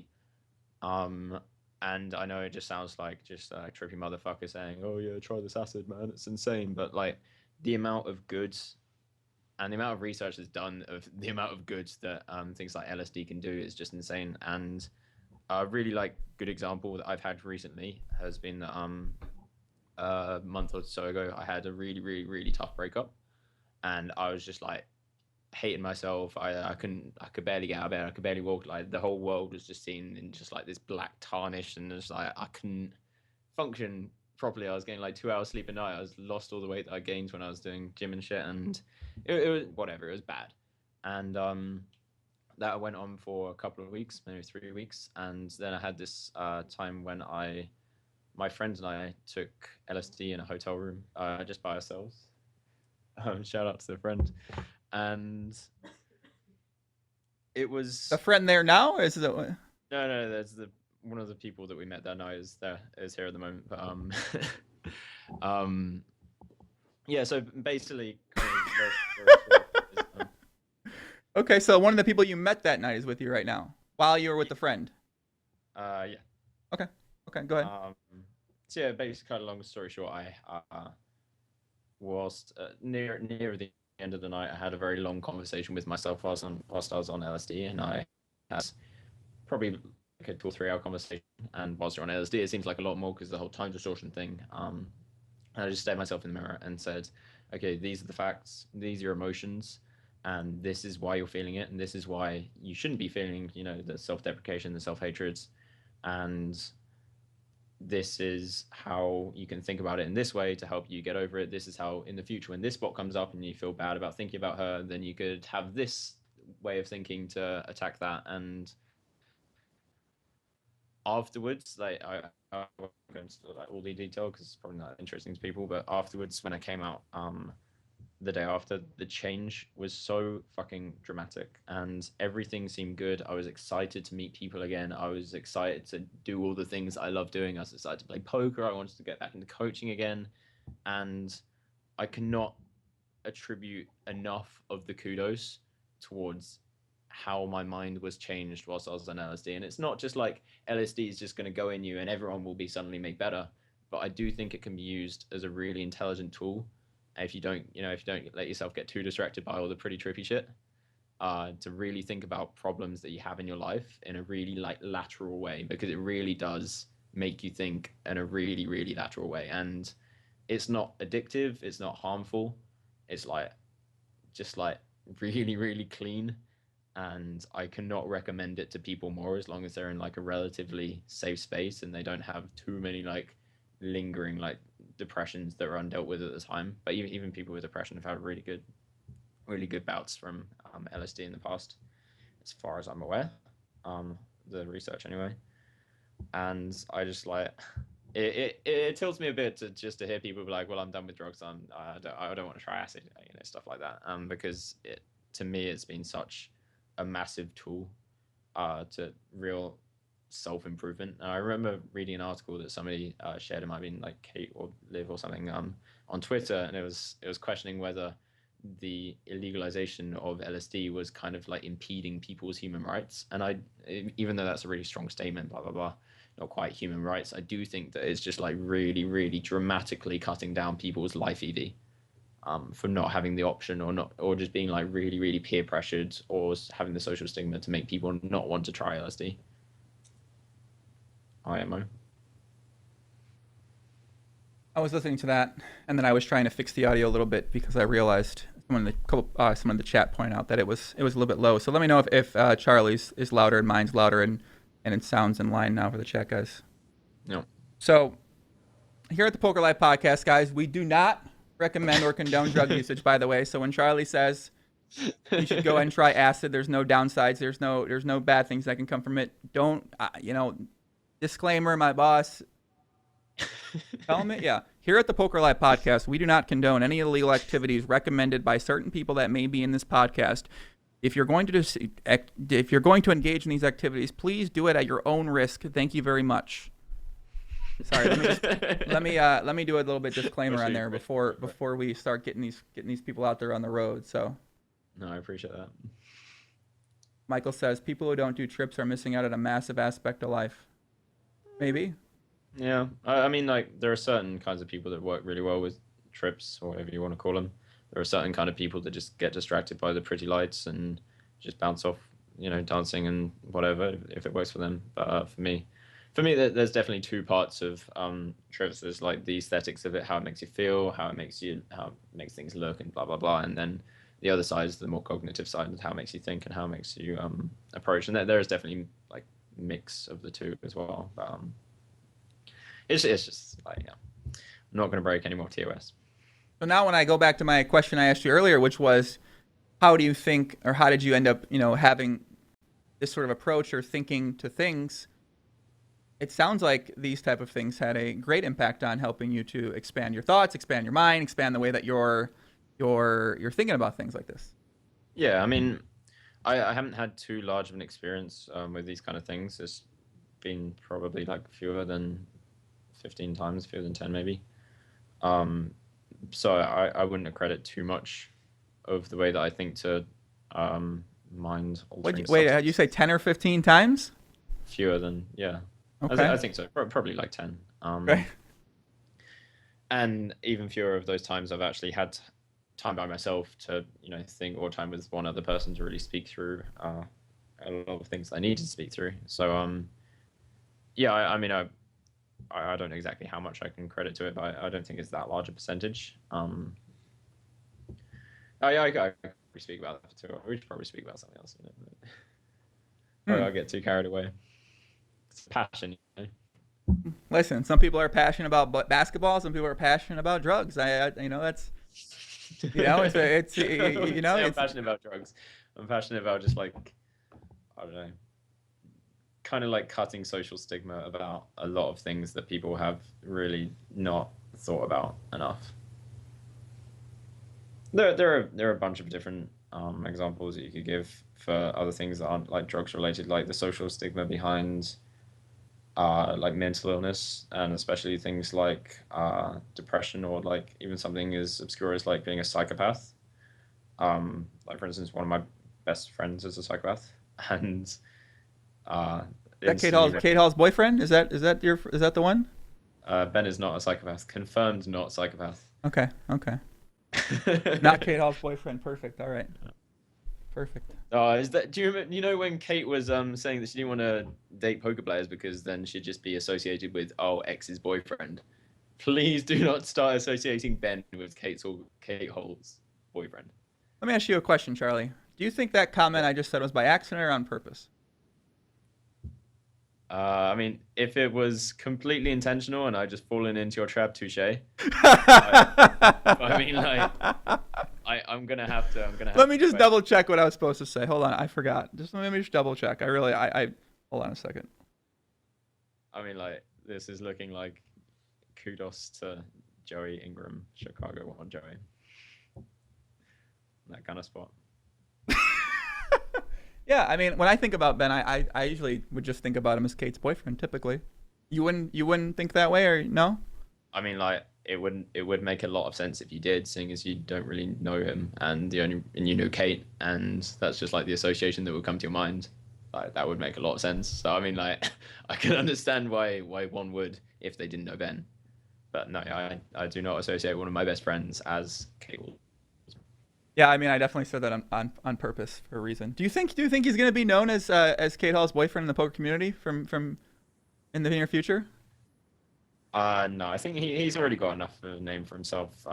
Maybe not within like the highest stakes, but I think he definitely will in the future. Okay. He's really fucking good, man. Like I, I wouldn't recommend him coming on the podcast because I don't think he'd want to. But you know, yeah, you got some. I mean, the people you get on the podcast they're so fucking made for this kind of thing. But I do think he's just like a really really interesting person. And he's definitely told me a lot. Charlie, I got some news for you. The robot's back. Oh, he's gonna come in the top of the audio. He's back a little bit, man. He came back. Cool, I'm okay with it. He came back. Yeah, I don't like my voice that much anyway, so I'll take another one. Take a auto tune. You'll take an iRobot voice or Mr. Yeah. Robot voice. See, okay. Guys in the chat, give me a couple Go on. questions here. Let's see what we got here. No, I can't read that comment. Does your friend in the background that you met that night have any questions or comments for the chat? Does she want to come say hello to the chat? Come say hi. Come say hi, Mamacita. So I'd probably say that this is one of the times where if you force this kind of situation on somebody, you're probably forgetting that some types of people don't have the same level of confidence as you to just jump in, you know? I think it's fair to say. She said sorry very quietly. And shyly, and hope you're happy, Joey. There's a knit every day, B. A lot of knits out there, man. You know, that's what the world we live in right here. Let's see. I've heard of him right now as Kate Hall's boyfriend. James says, perfect. Okay. Too Fat Matt. What does he feel his chances? Terrible question. What does he feel his chances are at EPT Barcelona? Never mind. Just forget that question. Actually, Scott. I can say like a decent answer to that question is that I'm probably skipping the 50k because I feel like I'm not. You have to turn your video off my. Yeah, sure. Yeah, I was saying I think an okay thing to say to that is that I don't consider my chances as high as normal, and I'm purposely not playing the 50k because I've been having a few lingering doubts about some of the aspects of my game. I haven't had time to like fix the leaks that I think I have, so not feeling as confident as I have, but still like very very confident in my own ability to crush the other stakes. God says Charlie's social life from poker. Ask him about relationships if he's okay with it. Yeah, I assume he means like romantic relationships. So it was one of the big things I had when I was with my previous girlfriend, that I really had pushed aside everything for her, and it was just because I was so caught up in the moment, and in the same way that you were saying that people get addicted to the new rush of drugs. I was addicted to the new feeling that I was getting from this relationship, and just like really pushed aside everything else. So I think that obviously relationships can be fine in poker, but one should probably really start questioning where they are in their poker career and where they want to be and how important a relationship is in their life. I think a lot of people either say, oh, I definitely don't want to be in a relationship and don't think about it enough. And a lot of other people would say, oh, I definitely, they wouldn't even think about it. And they're just like, yeah, I've just got a girlfriend now, or I've got a partner now. And it's just like you have to be very, very aware of your time efficiency and what you think you'll be doing in the future if you do have a partner that you're completely emotionally invested in. And for me, I think I made somewhat of a big life leak by dedicating way, way too much of my time into one relationship, and then forgetting about a bunch of other stuff. And poker really does get got when you're not playing all the time. Amen to that. Amen. Very true. A lot of good stuff in there. A lot of good stuff in there. Very good approach on relationships, my friend. Yeah, a lot of people just jump into things and just jump into it. They don't really think about where they're at in life, what they're trying to get done, what they want to accomplish. Just meet someone, they're like, yeah, okay. Yeah. We're kind of together now. And then they invest too much time. They don't focus on things that are probably going to be there. That are definitely going to be there in their life 2 years from now, 3 years from now. And they focus way too much time in these relationships that often isn't very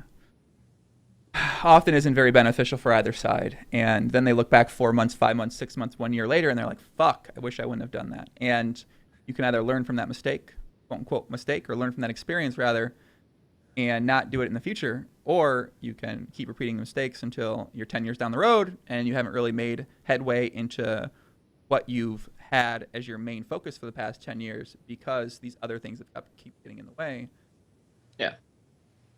I completely agree with that. And I think one of the problems is that, especially in monogamous relationships, is that people have this kind of like all or nothing mindset, whereas like you're either all in or not in at all. Mm-hmm. And I think that is one of the biggest problems with monogamy, is that it really doesn't suit a lot of people's lifestyles, and it really, in my opinion, doesn't suit a lot of poker players' lifestyles. Have you ever, I think you've had a bunch of polyamorous people on the pod before. Have you ever been tempted into going in that direction? Not by the traditional. I think I met this one girl who may or may not be involved in poker, who we've had our moments and times together, and she's into the polyamorous sort of thing. And it seemed like different people, when they think about the idea of polyamory, they have different things. Like her idea of polyamory was, I'm gonna go fuck anyone I want at any given time. If I go out tonight and I see some guy, I'm gonna fuck him. Whereas when I think about it as, all right, I might be with, emotionally and sexually with this person, but I can also potentially be on that level with maybe 1, 2, or 3 other people, sort of thing. But the idea that I don't necessarily have that same desire to just, go out one night. I want to go fuck her. I'm gonna go fuck her. And it seems like a lot of polyamorous type of people that I've met, that's how they approach it. But to me, that's not really how I approach it. Maybe there are different ways you can. I wouldn't really want to approach it in that manner. But I guess that the different degrees of things. Yeah, I feel like this is definitely just going to be a small sample size skewed image that you have of polyamory. I'm like quite heavily involved in the polyamorous community, not because I am myself poly, or I haven't been in a poly relationship before, but because it kind of links in with queer communities, and just like a lot of different communities that have just a very esoteric, very different people and people that I'm interested in. And for me, the thing about polyamory is that I think people have this skewed image. It's just a bunch of people that go out and fuck all the time, and yeah, sometimes it is. But I think what's more important is that they're the people that want to go out and fuck, and they're now allowed to go out and fuck. And there are lots of people that don't. And if you're the kind of person saying like, oh, I don't want to be polyamorous because I don't want to go out and fuck a load of people, I know you didn't say this, but I think a lot of people do. It doesn't really make any sense. And I think for me, polyamory is just having a relationship structure that says, okay, I'm not going to let society define how I'm going to have my relationship. I'm not going to let society say you either need to be all in and completely emotionally invested, not interested in anyone else. You have to turn off your emotions to everyone else, or not be with them at all. And I think there's just so much in between, and so much like depth and breadth that you can have through polyamory.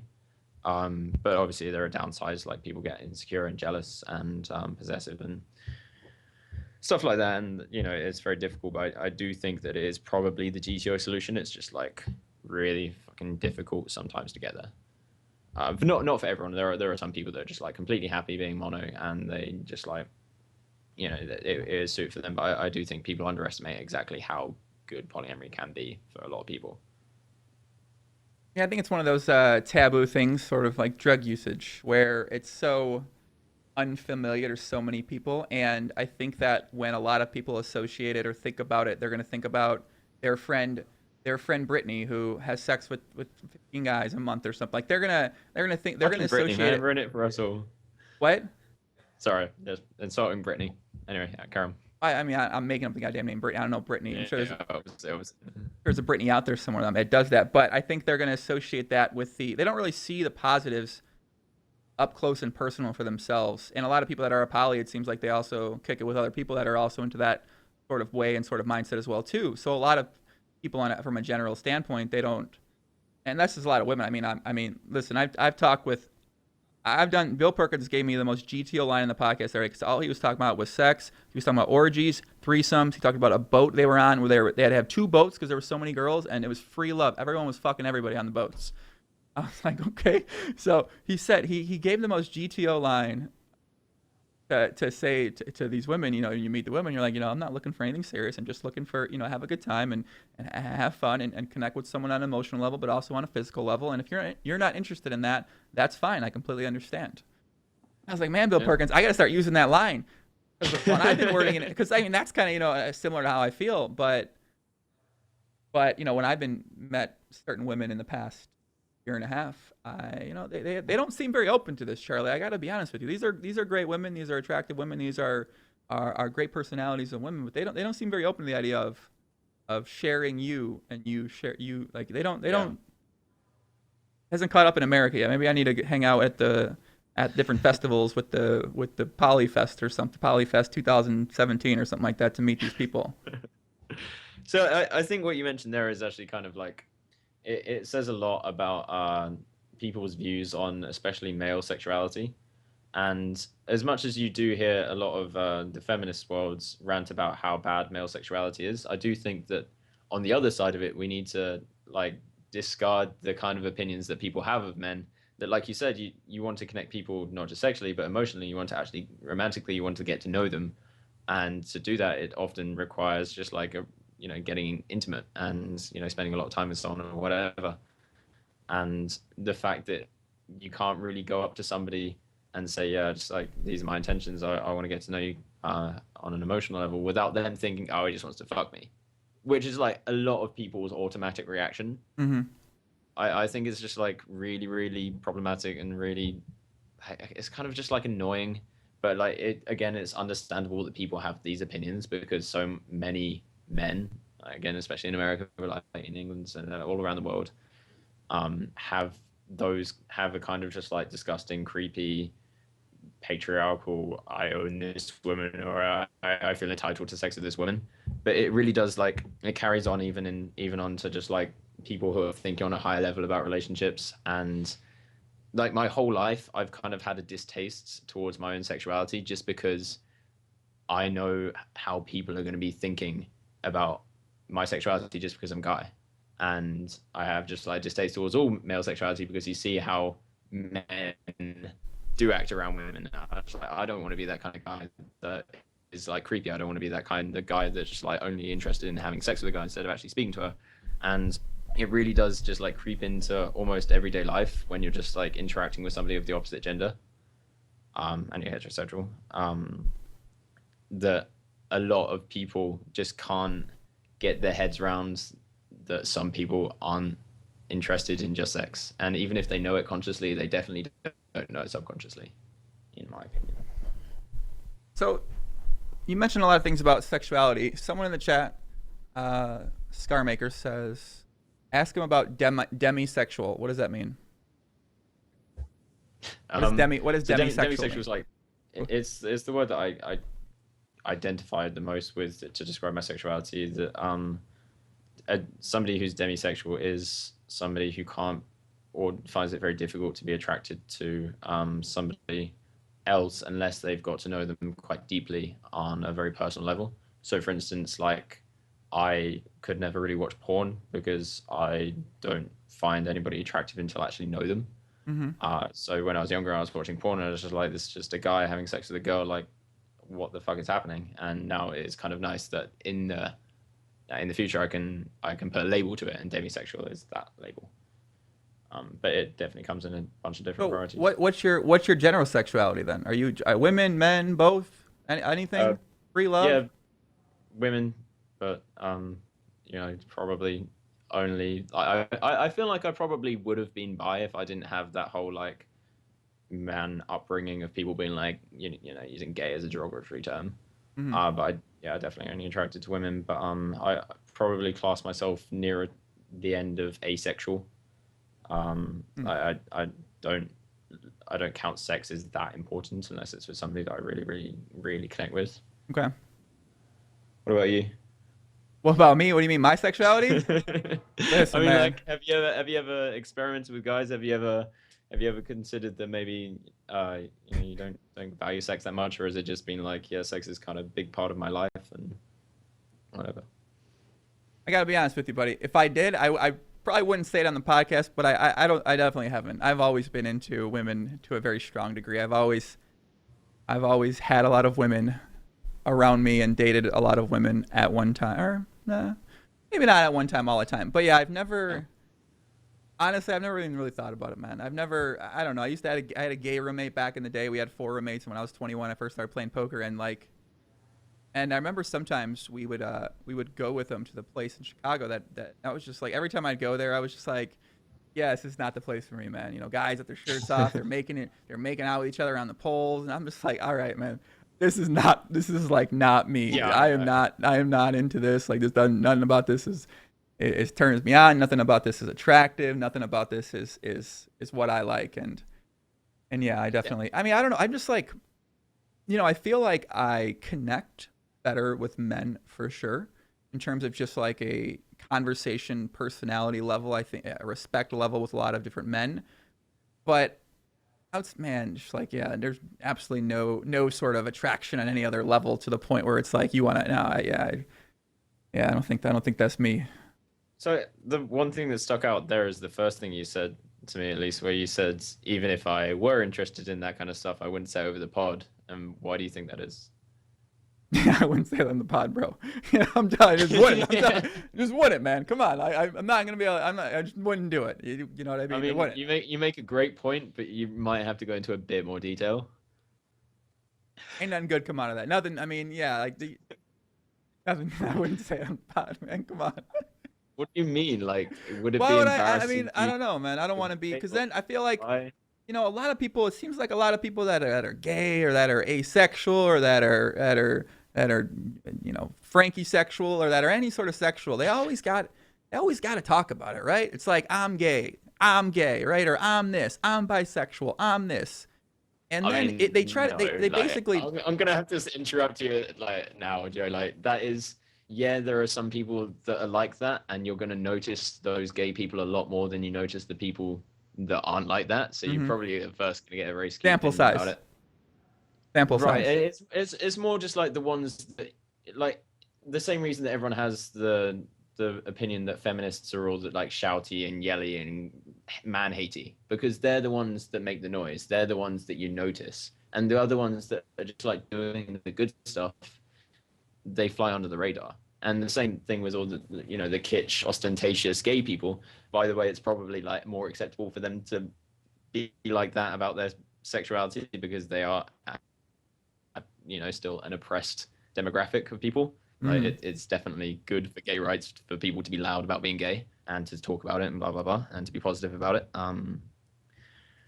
But again, it's like the majority of gay people aren't like that. Like they're still people, like they're not ludicrous, and it's just like a probably a very very bad opinion that you have there. I'm sure you. Of those type of people, Yeah, the, the loud the you louder didn't voices sort of thing. actually. I'm sure you didn't actually think it's all gay people or it's that many gay people. But just like the fact that that would be your opinion that you jump to when you think about gay men is probably like relatively problematic. You know. I got to tell you, man. I'm just speaking from interactions I have. I guess those are interactions that stand out, but I met a lot. I met plenty of gay people. I've hung out with plenty of gay people, and that's the biggest thing that sticks with me is they're all very excited to let you know or let other people that they meet know, and they make it clear that they are. So Yeah, I mean, that's that, yeah, that it seems like that's what they want to be associated with. They want to be known. Like I don't know. I'm not sure why. I don't have conversations with any of my gay friends or any. Like I don't know exactly why that is. Maybe it's the demographic of people I'm meeting. These are coming from like interactions in West Hollywood, and you could say some of the more extreme people end up in West Hollywood, and you could say some end up in a place like Boys Town in Chicago. So those are kind yeah. of the places that I've had these interactions with people. But yeah, man, that's just what I've noticed, man. That's what I think about. So when you say it's not like that, obviously I can understand, but the Yeah. majority of my Okay, so sample size is around that way. I would definitely say that there is going to be a correlation with how like open and loud people are going to be with their sexuality when it's to do with being a gay or being anybody that's oppressed. The same for like being trans or people who are dwarfs or whatever, like people who have specific disabilities. That people tend to, when they are a minority, it just tends to create communities. And you could have a gay community, whatever. You could have a trans community, and people are gonna, from that community, get quite a large part of their identity in the same way that we have a large part of our identity through being a poker player. Hmm. And that means that they have a part of their identity, a lot large part of their identity is their sexuality, whereas not much of my identity is being heterosexual, just because everyone just assumes you are heterosexual. It's not much of a thing. So it makes sense that they would then be more loud about it because it's a larger part of them. And there might be other things where people like have less testosterone on average if they're gay, and it might make them a bit louder. But I think those kind of arguments are just really like missing the point and kind of just like painting a really really bad alienating picture of gay people. Hmm. Do you think I'm alienating gay people? Is that what you're trying to say? I don't think you're doing it like that badly. I just think it's like you have one of the opinions that if like the fact that so many people have that opinion is like indirectly alienating a Hmm. specific demographic. In the same way that people alienate girls by just being like, oh, I met my I'll introduce you to my friend. She's coming around a bit, and someone just be like, oh, it's shot. Instead of just being like, okay, what's she like, kind of thing. Hmm.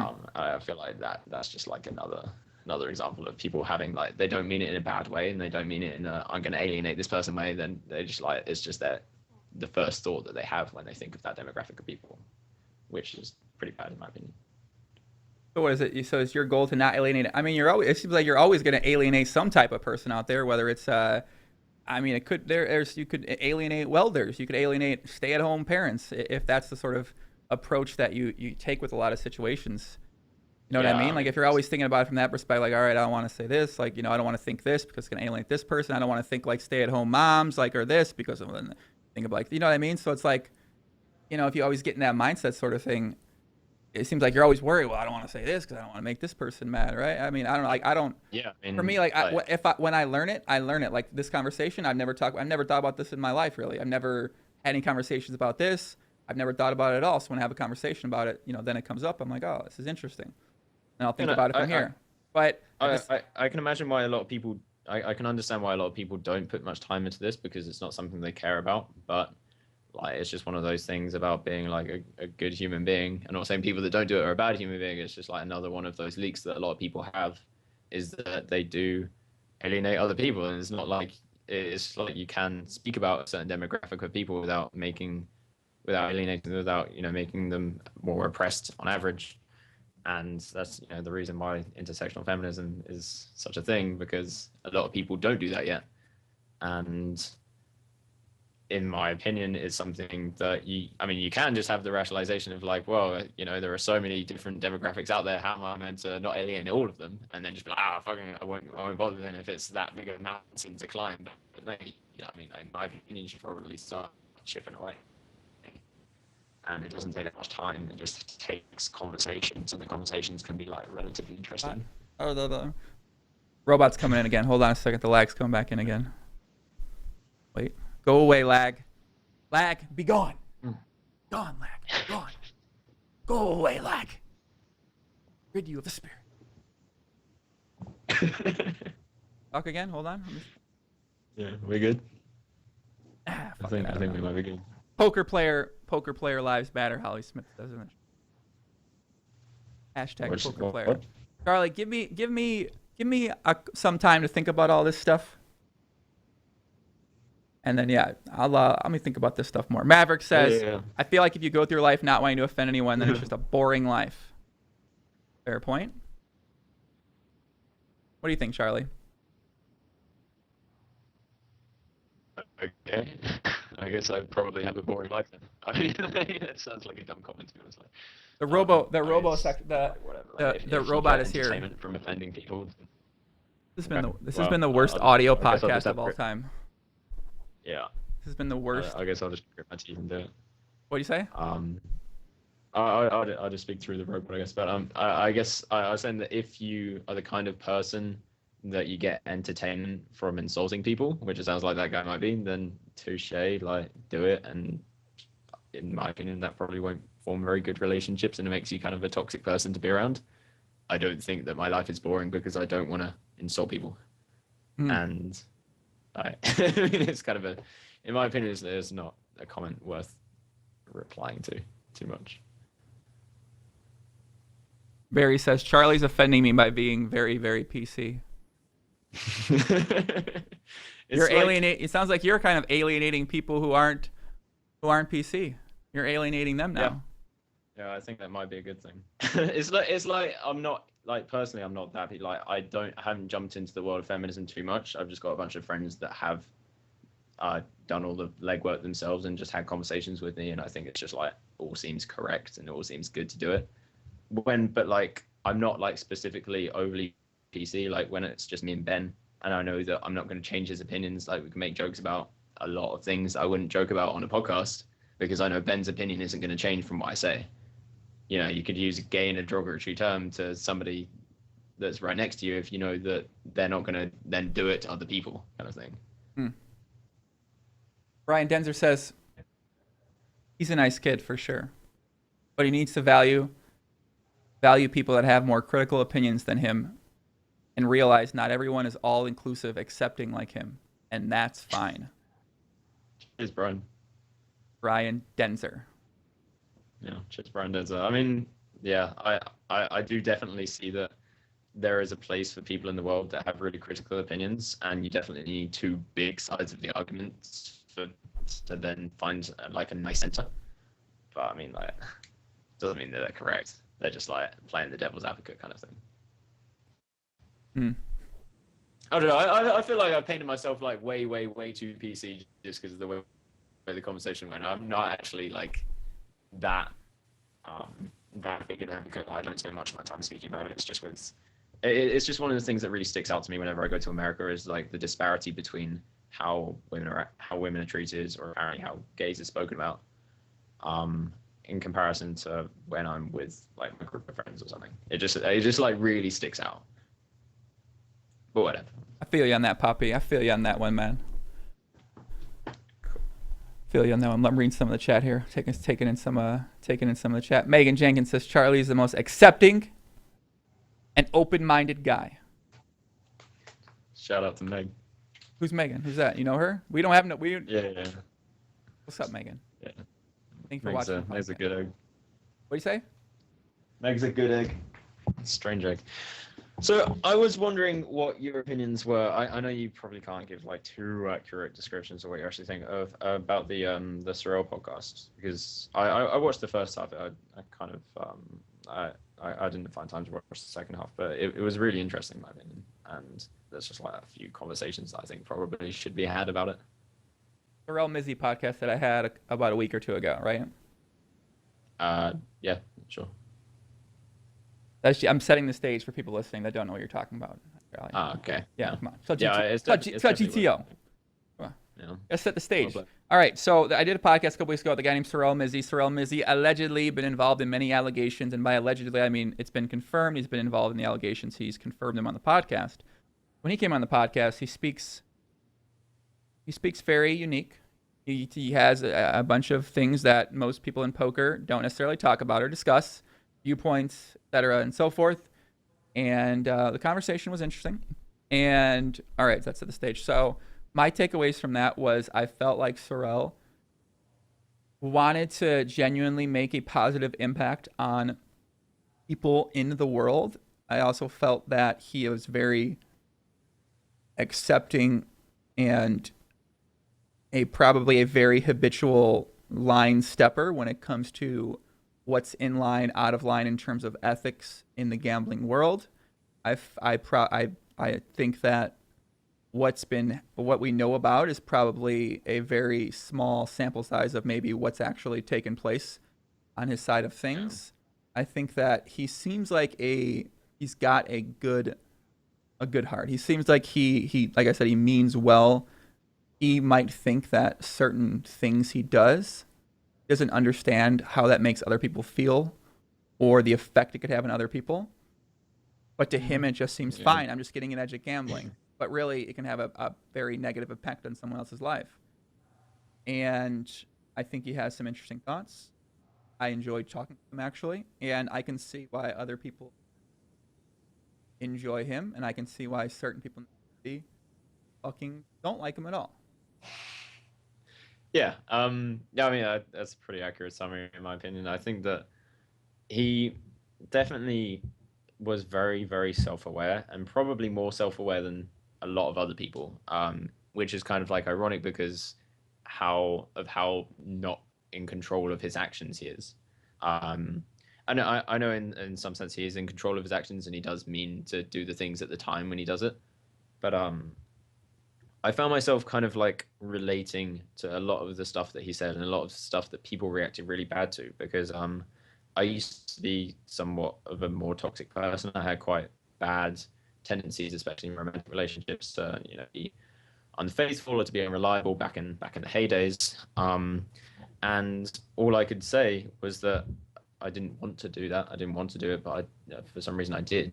And then it took me a long time to work it out. And I was like, okay, so it's because of this emotional tendency, and it's because of this happened when I was younger, and this is the reason. And I think a lot of people, when they hear people explaining why it happens, they mistake it and they think that they're trying to justify why it happens. And I think that's one of the things that Carrel really didn't get across well enough, is that he did say it, but kind of like didn't say it as strongly. It's like, I think he needs to say, like, I am not trying to justify my actions. I'm not trying to say what I did was okay, and I'm not trying to make an excuse so people forgive me.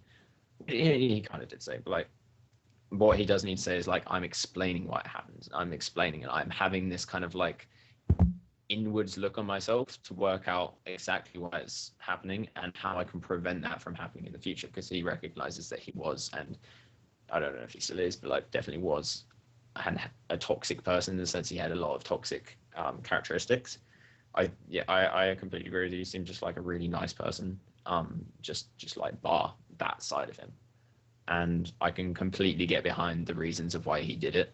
And obviously, like, it's not excusable and it's not justifiable, but it is explainable and it is definitely changeable. And I think as soon as he does change, and as soon as there's evidence that he has changed, I think that's when people should probably start not hating him and start forgiving him, and just like have that level of understanding that he's just another human being that had a leak and just tried to fix it. You need to send that to him, have him explain that in the future to people. Yeah. Yeah, that can be his thing he talked about. Yeah, I don't know. I mean, I think people, I certainly got a lot of feedback about that episode. People certainly enjoyed it. They just enjoyed the conversation. They had very similar feelings about him. A lot of people liked him, honestly. People were like, I kind of like him. Yeah. They don't really know yeah, man, they just, they like the guy, and it makes sense. Yeah, he's a cool person. So it's kind of weird. It's like, so what are you supposed to think? So he played from a different, he played from a different count of the United States and went deep in an event. Like, all right, I can understand that. But Yeah. one of his good friends, I guess he's giving him misinformation about the account he's playing on. He's asking for information about the other players from his friend. He's not letting his friend know. There may have been some, I don't know if there was any team view stuff or anything. I don't know. I heard there was like more to it than we got into on the podcast. Now, when you start Yeah. getting into things like that, it becomes a little bit more fucked up, right? It's like one of your good friends, and now you're acting like a certain type of way. You're trying to, like, I mean, listen, I don't want to say anything I don't know 100% for sure about, what or what not didn't happen during that situation, but yeah, I mean, you can understand. So like, someone does that situation that was less than a year ago. What are you supposed to really think about the person, right? Yeah, I completely agree. And I think that if he did come on the podcast and like bent the truth or lied about a bunch of stuff, then that's like indicative that he hasn't changed enough. I think as soon like if I would just like his best friend or something, I'd just advise him just like sit down and just be like, okay, you've done a bunch of bad shit. He'd be like, yeah, and I'd be like, you don't want to carry on doing bad shit. You don't want people to think badly of you. He'd be like, yeah. It's like the first thing you need to do is just take the brunt and just be honest about literally every single bad thing you've done, and let people make their mind up. And a lot of people are going to hate you for it, but it does mean that that now you can start a clean sheet, and nobody's gonna, after a while they'll start believing like, oh, he hasn't done anything in a while, he hasn't lied about anything in a while. I don't feel like, oh, you're not getting the opinion, that you're not getting the thought that, oh, he might be missing out some of the truth about this, and he won't have that kind of like shady tone to him. And it's something that Mm. I definitely had when I was younger, is that I used to be a fucking compulsive liar, and I would lie about literally anything for absolutely no reason, just because I thought, like, my rationality at the time was that, okay, so somebody asked you a question like, what did you do last night, after you went home, and after you left the party or something, and I'll be like, so there, you can have two options. You could either lie or you could tell the truth, and if you tell the truth, there's just one answer. And then what I used to say is like, if you think about it, what are the chances that the GTO solution would be to tell the truth when there's an infinite amount of lies that you can tell? So I used to kind of like justify my lying based on that, and try and find like the GTO lie to tell them those kind of spots. And having that for such a long period of time made all of the people around me so skeptical of me and so dubious of me, and that like even the stuff that I was telling the truth at, they just wouldn't believe me, because I'd have the name of a liar, that even though I rarely got caught out, it's just like the few times you do get caught out is really bad. And I think that lying especially has its own like little pedestal of how difficult it is to recover. And I think that Sorrel is just like probably not playing this GTO and probably not understanding this completely, that it's so difficult to prove that you're not a liar. Like if your leak is that you lie loads, trying to prove that you're not a liar is going to take a long fucking time, and you need to not ever lie. Otherwise, if somebody catches you out once, that's another like 2 years of your life of people think you're a compulsive liar or whatever. Have you been And lying during the podcast? no, I almost actually, I almost said, I almost lied about something. Like it's like a compulsive thing that I still have to like catch myself out and do it. When I was speaking about polyamory, I almost just went, yeah, I've been in a polyamorous relationship, and I thought I was about to say, I was like, that's just not true. And that happens to me like not as much anymore, but it used to happen to me a lot. That I just have to like catch myself out. I have to like make sure that I don't lie, and it's just like one of the things that I don't find too difficult anymore. But I really did struggle with, and it's like I'm not ashamed of it. It's just like my natural tendency when I was younger was just to like lie about everything. Hmm. Weird, right? I don't know. I mean, it's not. No one. People don't really admit that. People, if someone was like that, no one admits that. No one says that. Yeah, and I'd like to think there's not any side of me that I wouldn't be able to admit to anyone. To be honest, like there are sides of me that I choose not to. But when it's said to a bunch of people, I'm not gonna try and like sugarcoat myself and give like a sweeter version of myself to other people. I think that that's just like, right. It's nice to be able to do that. It's like comfortable that I don't have to stop and think, oh, would I admit this about myself, or do I want to say that? Yeah, I don't think many people are like that. And by I don't think, I mean many people aren't like that. They're not as vulnerable when it comes to exposing things that are perceived as negative or whatever, that other people are just wouldn't want to say, wouldn't want to admit, or wouldn't want to talk about, or wouldn't want to tell. Yeah, and I can appreciate why people have that, and I do think it's probably because they're a bit like people do feel a bit more vulnerable, that they don't want to have negative thoughts about them. Do you think there are sides to you that, I mean, obviously I wouldn't ask you to say them, but do you think there are sides to you that you wouldn't want to admit to a bunch of people?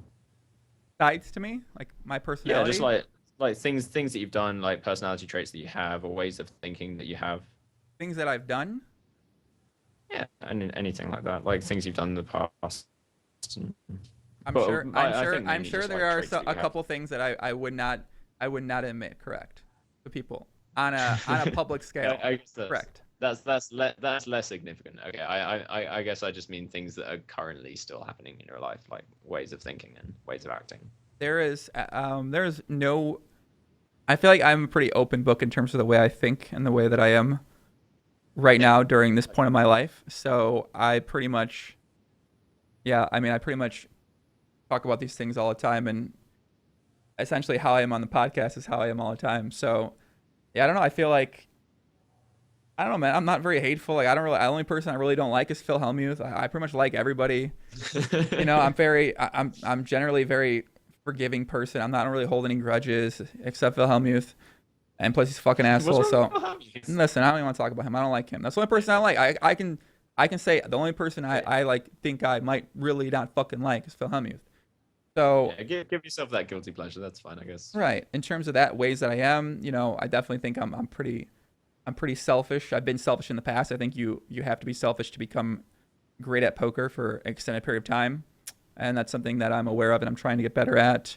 I think that I could be a better part of a family, a better son or a better brother or a better relative in that sense because that's something I always neglected because I never felt like I had it when I was younger, and then I moved away because I just wanted to get into my own world, and then I never thought it was important when as I got older, and then as I've gotten older now, then I realized, oh, maybe you know my little brother relationship with him is going to be a good thing. Um, but yeah, just in terms of the way I think, I mean, I don't I'm generally just fucking nice to everybody now when I see them. I wasn't that way before. I never thought about it. I was pretty much I was just didn't really care at all. I didn't understand the ramifications of the way that I might treat people or the way that I might, you know, just not put care or effort into certain interactions with certain people. So now I generally tend to be nice when I see people. I tend to be nice when I talk to people. I tend not to say many bad things about people behind their back or, you know, talk shit to a friend about someone else or just like not even put that sort of negativeness out there in the world.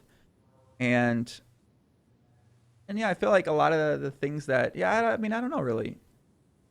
You know, I when it comes yeah, to I those mean, things, I try like I do some I talk so many hours and I have so many conversations with so many people who I really respect and I respect the way they are the way that they are that I feel like a lot of it's just I've saturated a lot of it. I've just learned so much from it and I picked up so much from it that that's sort of the way that I try to be. yeah, and I think that just sounds like incredibly GTO from you, especially when you're getting so many different opinions and views that you're only really going to get the full experience and the full learning curve if you're able to then have a deep conversation with somebody about that. And if you're lying or if you're hiding something about yourself, you're kind of having a slightly disingenuous conversation. You're not specifying it to how that could help you. You're specifying it to how it could help the perception of you that you're trying to show or you're trying to give off. I think that's what a lot of people really struggle with is just like being completely honest when speaking to people that could really really help them because they're either ashamed of part of them or they don't like a part of themselves or they just like lie to themselves like any number of those things. I think And it seems really like that was something I picked up when I remember I was in Spain and from poker I really only had poker friends, but I know what happened was somebody in Spain. I went to Ibiza with a group of people, and someone in the group was like, you know, you're whatever you're like. They said that you're a very attractive person, Joey, on the outside, but you're such an asshole. And I never really like you know someone said that to me for the most part because, and I was like, really? I had no idea honestly. Like at the time, you know, what was I 20? What was this 2000 and 2012 summer 2012, so 4 years ago, a little over 4 years ago. They said this. She said this to me, and I was like, "Shit!" I was like, I never thought about it at all. I'm like, okay, I'm like, so what do I do? That's like, what am I doing that's making me an ass? Like, what? Like, I don't know how am I. What am I? And I was like, yeah, you know, maybe the way that I might things I might say, the tone of voice I might use, the way I might just not engage with people. Yeah. So after that, I was like, all right, I'm gonna try to not. I know I don't say Ibiza the correct fucking way. I don't care. I got it right. So after that happened, I was like, all right, what am I like? I need to just try to change something. So I was like, all right, I'm gonna try to make more friends or meet more people. I was like, all right, how can I make friends? What can I do? So the strategy I came up with was that I would smile, I would ask questions. I wouldn't necessarily give my own opinions about things. I would just listen to people and I would let them talk, and I would add in a couple words from time to time, but I would always just smile. That's what I Yeah. would do. And it was kind of like around dance, a dance scene for a lot of people too. So I would always just dance. I'm like, everyone likes the guy that dances and smiles. So I started off with that approach. And then from there I started, talking with people, and I noticed, like, all right, now no one thinks I'm an asshole. People like me. They want me around, or they want to hang out with me, or Yeah. it seemed like that they enjoyed me a bit more. So from there, I sort of took that, and then I started building that out. I'm like building around that. I'm like, okay, and then you learn new things and you have more interaction with people. But I think it really took off to another level once I started doing the podcast and I started having conversations with people, because it's almost like you have to adapt, you have to learn. You don't want to you want to put out a good conversation, one, but also you have people that are watching all these things. So if you don't want to, like, you're more motivated to keep learning because you don't want to sound a certain type of way, and then you're like, oh, you sound, you don't want to be like sound like an idiot talking to certain people. You don't want to be perceived as that. And and I realized that by me just admitting I don't know about certain things and asking questions, and when someone says something and I don't understand what they say, I just me asking them, what do you mean I don't understand that? I realized Yeah. that I can just pick up so much more than being someone who tries to have that conversation with a person. But really, I have no idea what I'm talking about, but I'm trying to represent that I do know what I'm talking about. Yeah, I think that really shows as well in your podcast that I remember watching a few, like maybe a year ago or something, where somebody would be speaking about something really, really intelligent and something that was really new to me. And instead of you kind of like questioning or just like probing even further, you'd just be like, yeah, I kind of agree. And then you'd be polite about it and you'd be like nice about it, but you'd change the subject and you wouldn't really engage in the conversation. I think it was because it was a conversation that you weren't used to having, and it's something that yeah, I mean, it like definitely has changed. That it's like really obvious that it's changed. That you're now not like you said, you're just not afraid to say like, yeah, just tell me more about that. Like, this is my opinion, but I can understand that it might. And there's something that took me a long time as well. Just like I used to always struggle, just like if somebody said a word in a conversation that I didn't know, it's taken me so long to just be like, by the way, I don't know what word, I don't know what that means, because Yeah. it really does like stop the conversation, like, and then just be like, oh, it means that. But for me, it's like it's so valuable because then you're actually understanding exactly what they're saying. Obviously, there's some cases where it's best not to interrupt, or like you can infer what the word actually means, but like for me, that was fascinating. Another thing that you said was Bot. very interesting is that The bot. Go away, bot. Rid evil spirits. fucking bot. Oh wait, it might be back. It might It be gone. was- Hold on. good. All right, I think it's gone. I think it's gone. Yeah. Yeah, you brought up Okay. some. Yeah. Another thing that I was saying that I think is really really good that you mentioned is that when you, and kind of interesting that relates to me as well, that when you realize that you wanted to just go out and make friends, you don't really know how. The GTO, well, the initial solution that you found was that you just smiled and asked people loads of questions and you're really polite. And can you hear me? Because the internet says it's fucked. I can hear you. It doesn't sound as GTO as it should, but I could still hear you. Okay. Yeah, and for me, it was like really, really similar things. Like quite early on, I was definitely not as good as you were. But when I was younger, I got really, really severely bullied, and I was just like this awkward kid that didn't know how to make friends. I was probably just like a real asshole as well. Like I was just like maybe not an asshole. But I was just like not a good person to be around, and I had to create this new facade. I had to create this new character for myself because I realized that otherwise I was just going to live a life without any friends. And the one thing that really stuck out is that people love it when you ask them questions. And Hmm. I could not just like drill this in enough. Like it needs to be a balance, and both people need to be interested in what the other person's saying, and then to ask questions and to speak about what they want to speak about, and the other person asks what you want to speak about, and they go like that. And I think it's just like one of the most untaught, undervalued skills is just like making a person feel engaged in the conversation. and the relationships that stem from that, I've found just to be like so much more like, I hate to use word, but like deep.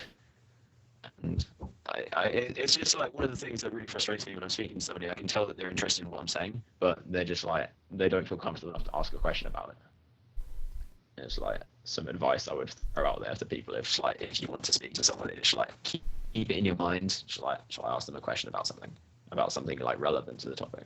Charlie, we need to do this podcast again once you have good audio, because Yeah, I can't even, if someone watches back on replay and toughed it out this long through the audio, praise you. Honestly, like, let me know if you did, because I got to be honest with you. I probably would have turned off most other podcasts that, like, even the ones that I truly love. I probably would have turned them off by now if this was the lag in these spots. I just would have. So if you made it this far, and for you to watch the live banner this whole entire time, shout out to you, man. You guys are the hardcores. But if you watching this back on replay and you did this, man, much love to you, man. You guys, I got mad respect for you. I really do. You actually mentioned something. Yeah. You mentioned something you said before, which is about a year ago, when someone said something, I would say, yeah, I agree. A lot of times, I just didn't give a fuck. So if I do a podcast and someone starts talking about something and like I genuinely don't care about it, I'm going to get off the subject. So, but now in the past year, I've been more open to learning more and more and more and more. So now when people talk about certain topics, I don't mind engaging with that because I genuinely want to know more. But before, like I may have, been able to, ask them questions or talk about some of them. But honestly, like I just don't want to sit here and talk with someone for 20 minutes about something that I just don't care about at all. That's usually my strategy. Is I try to have the conversation be things that I'm interested in and I'm going to be engaged in, talk about. And when you don't care, when you don't care, you're like, I want to talk. I don't want to talk about this anymore, kind of thing.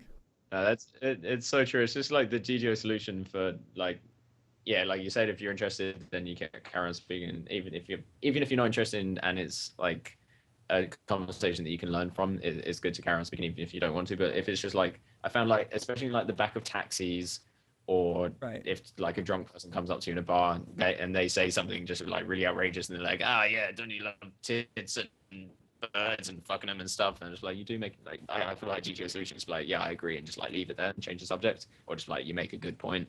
So I think it's good to still have that talent of just like making people feel like that they don't want to carry on speaking about the shit they're talking, but then also not making them feel like annoyed at you for it. Oh yeah, a lot of those back of the taxi interactions in Vegas this year. For sure. They talk about something and you're just like, man, I do not want to talk right now, but you still make them feel okay. They just don't give a fuck. Like they will speak through any headphones, like even if you're having a conversation with the person next to you, they just want to butt in and tell you their opinion about politics. Yeah. Obviously they don't, all taxi drivers, blah blah blah. But, it's pretty intense how often that happens. Ross says, Joey, if someone talks about their boring 9-to-5 job outside of poker, would you be interested? Well, it actually happens at my gym a lot. When I go play ball or when I'm working out, I'm very friendly, so I talk to a lot of people there. And most people, I feel like smarter people, they're like, they ask me what I do, and when I talk about a little bit what I do, I feel like a lot of people then in the future tend to ask me more about what I'm doing and less about how they're doing.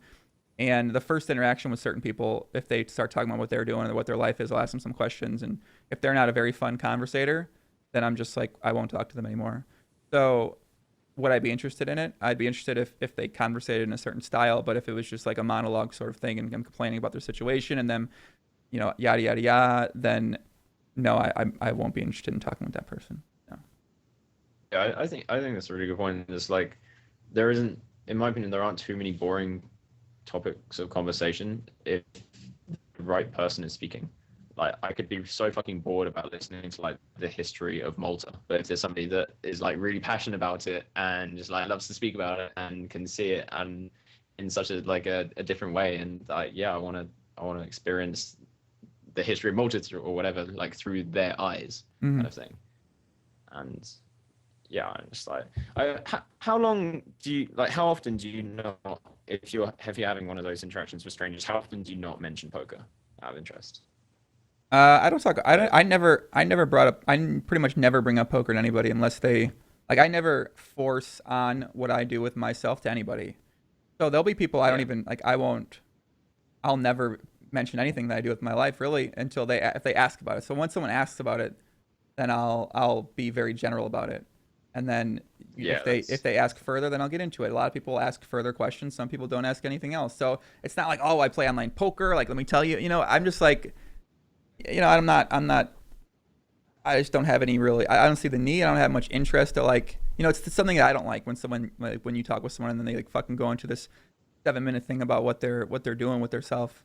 If they got questions, then I'll talk more about it. But I don't want to force that on them and sort of try to because it kind of sounds like I feel like when you do something like that, you're trying to like show off. You're trying to brag. You're trying to be like, oh, I'm traveling the world. Like I do this, I do that. I think when people do that to me, I just get really turned off. Like, why are you telling me all these things unsolicited about yourself? All these like quote unquote great things about your life. Like, I don't know. I just feel like I don't like when people do that to me. Therefore, I don't do that to other people. the robot's back and he's taking over somebody else. It's fine. Yeah, no, I completely agree, and I was just wondering because it's one of the spots that I still do continuously lie in if like a taxi driver asks me what I do, because I feel like I've had almost every single variation and different line that could be taken in the conversation about me playing poker with like a taxi driver or something, and I was just wondering like how much other people tend to just like tell the truth because it always goes in just like one of a few directions and it's always not that interesting because it's a conversation you've had before. And I feel like it creates kind of like an imbalance in the conversation when they hear that you're a poker player. They just like want to hear loads and loads and loads about it, and they like kind of just like always get stuck in that kind of rut. And I think for a good conversation, if you want to meet someone, it needs to be like definitely mutual to a large extent. Well, so what I found from that is that a lot of people who tend to ask questions, like just because they're not giving as much in the beginning, it doesn't necessarily mean that after you say something, you can then segue into something about them. And I found that a lot of the more interesting people I met are curious about what you do. Like they're aware enough and they're just the type of personality who when they hear about something interesting or unique or like that they don't hear much about, they're just genuinely curious about it. And then once they start asking a couple questions, then you can segue it into be like, oh, like, so what kind of stuff are you into? And then I found that my conversations with those type of people tend to go pretty well. So when they start off with that, I mean, yeah, usually that's like, I usually kind of think of that as a pretty good sign. Yeah, I'm down. Kevin Jorma says, puppy. Shout out from the Netherlands. Always listening to your podcast while jogging. Keep it up. You must jog so fucking much, Kevin. I can't even imagine how much you jog if you listen to all the podcasts while you're jogging. That's incredible. Like, wow. How many hours have you jogged in your life listening to the podcast? I need, like, crazy. Let's do a couple more things, and then we'll wrap it up here for the pod today. Yeah. Charlie, what do you got planned? So you going to Barcelona? What else you got planned coming up here rest of the year, Poppy? I haven't really planned anything. I don't know which country I'm going to live in. I don't know where I'm going to be. I have like a bunch of options, and I'm trying to decide. I'm probably going to decide the next couple of days where I'm going to be living for the next few months. So it's kind of exciting for me. Thinking London, but also thinking jumping in and out of Vegas every 90 days. Why? Just the getting back into poker thing is quite a large thing now. I feel like a lot of my life has reached a good balance, and I feel like I definitely need to be in a big city because I have so many hobbies that I want to keep up doing. But then I also want to be able to play poker loads as well. Because I feel like I've been really like, not lazy, but I've been prioritizing other things, which is like understandable. But my shit, I've got my shit together now. So I mean, to some extent. So you're deciding where you're going to be living. Hopefully, wherever you live, your fucking audio doesn't sound like a robot when you're talking on it. I hope so. I hope you get in a place where I feel like you could have called in on your phone. You could have called in on your phone and the audio would have been better, I feel like. Just on your regular 3G, 4G, 2G, 1, whatever the hell it is. Yeah, it's pretty much 100%. Yeah. Oh, well, next time. Okay, so you're going to decide where you're going to live. Are you, so people are interested in following along with you, with your progress, with where you're going to live, with your stuff, with your thoughts, with your heart, with your soul? Where can they got you? What do you got? Twitter at Charlie Carrel. You got Instagram, Snapchat, Twitgram, Peepergram. What do you got? What are you using, man? I kind of getting a bit pissed off with social media because the whole like necessity of having to post a bunch of the good things that you've done. I find it difficult to use Twitter. I feel like I probably should still for the whole career thing. But yeah, Facebook generally is the one that I use. Facebook, okay. Facebook, they can find you. Anyone add on you? Do they follow you? Anyone can add you or what? Yeah, I generally accept people. Like I'm trying to get in the habit now of when people message me and ask me questions of just like actually answering as many of them as I can, given how much time I have. Can't do Because that. Too many. yeah, I mean, there's quite a lot.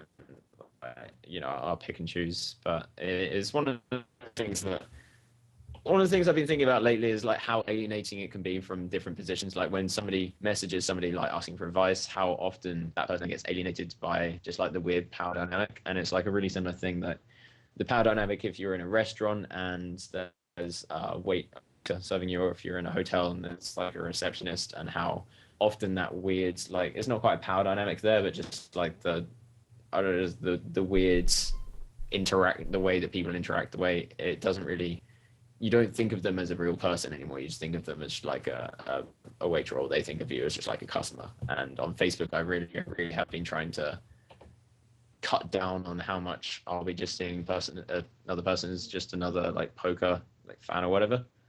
Because you know everyone's like an individual that have loads of interesting things to say, and I'll try and just like get it as much as I can from speaking to that person as possible.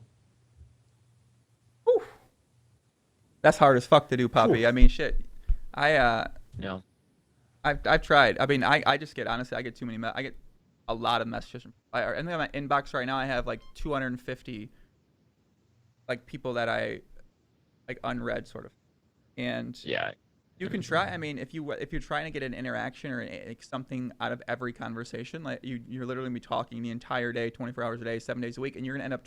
What I found was that I end up talking to so many people that just I really wasn't taking any. Like I was just kind of draining, Yeah. and I want to talk with them, but I also want to talk with people that I want to talk with, that people that I get something from, and I feel like a lot of these conversations, I just, you know, I'm not getting essentially anything from it. I might be helping someone out, but that's taking up all of my conversations, and I was spending so much time doing it. Now I'm still learning that part of it. And you know, I tried looking for like a book, like maybe someone wrote a book that has been successful in building up something, and then they deal with a lot of people, and it's like I want to talk to all the people, but you only have so much time in the day, and you know, I don't know, it becomes that's definitely been a challenging thing for myself personally. There is a balance, to be sure. Yeah. I'm getting really fucking sleepy, puppy. I'm gonna have to bail soon. My brain, I barely slept yesterday. The amount of trouble I've had to get through to get to here, to get into a hotel and set everything up, it's just like unreal. And there's just like other things to do. Poppy, I gotta get in a hotel. Oh my god. Oh my god, gotta be one of them. Fuck, man, how are you ever gonna do it? Therapy appointment. I had to run across London. Like my Uber took fucking ages, and I had to your like Uber send some took money over to ages. my friend No, in Charlie. Morocco, and like there was just a lot of stuff happening at once, and Not your Uber. a lot. I understand it's a first world problem, hence why I don't actually care. But like it was pretty tricky. I hope you appreciate it. Well, Poppy, I'm happy you came on the podcast, man. I greatly enjoyed the conversation with you. It's definitely one of my favorites. What did someone say? James said this pod needs to be called The Inclusive Guide to GTO Conversation. He loves it. But bam, that's what I like to hear. That's what I like to hear. Guys in the chat, if you want to follow Charlie, hit him up on Facebook at Charlie Carrel. Hit him up on Twitter at Charlie Carrel. If you want to follow me, Joe Ingram on Facebook, Joe Ingram1 on Twitter, Joe Ingram1 on Snapchat. Poppy GTO on Instagram that I've never used before. You want to log into my wired webcam system in my home to watch me 24 hours a day, check out twitch.tv/ChicagoJoey full-time, and you'll be able to watch me 24 hours a day while I prepare my life and do things around the house. It's going to be a $4.99 subscription fee to be able to watch that, but you will get all access pass to my life 24 hours a day. Check it out, twitch.tv/ChicagoJoey. What did I just say it was? I don't know, man. Yeah, I don't actually know whether that's a troll or not. I'm just running fake promos right now for things. Yeah, Charlie, any last parting words for the people? Who should I try to get on the pod? Who do you want me to get on, man? Have you ever had Sam Grafton on? I have had Sam Grafton on. Sam's a professional speaker.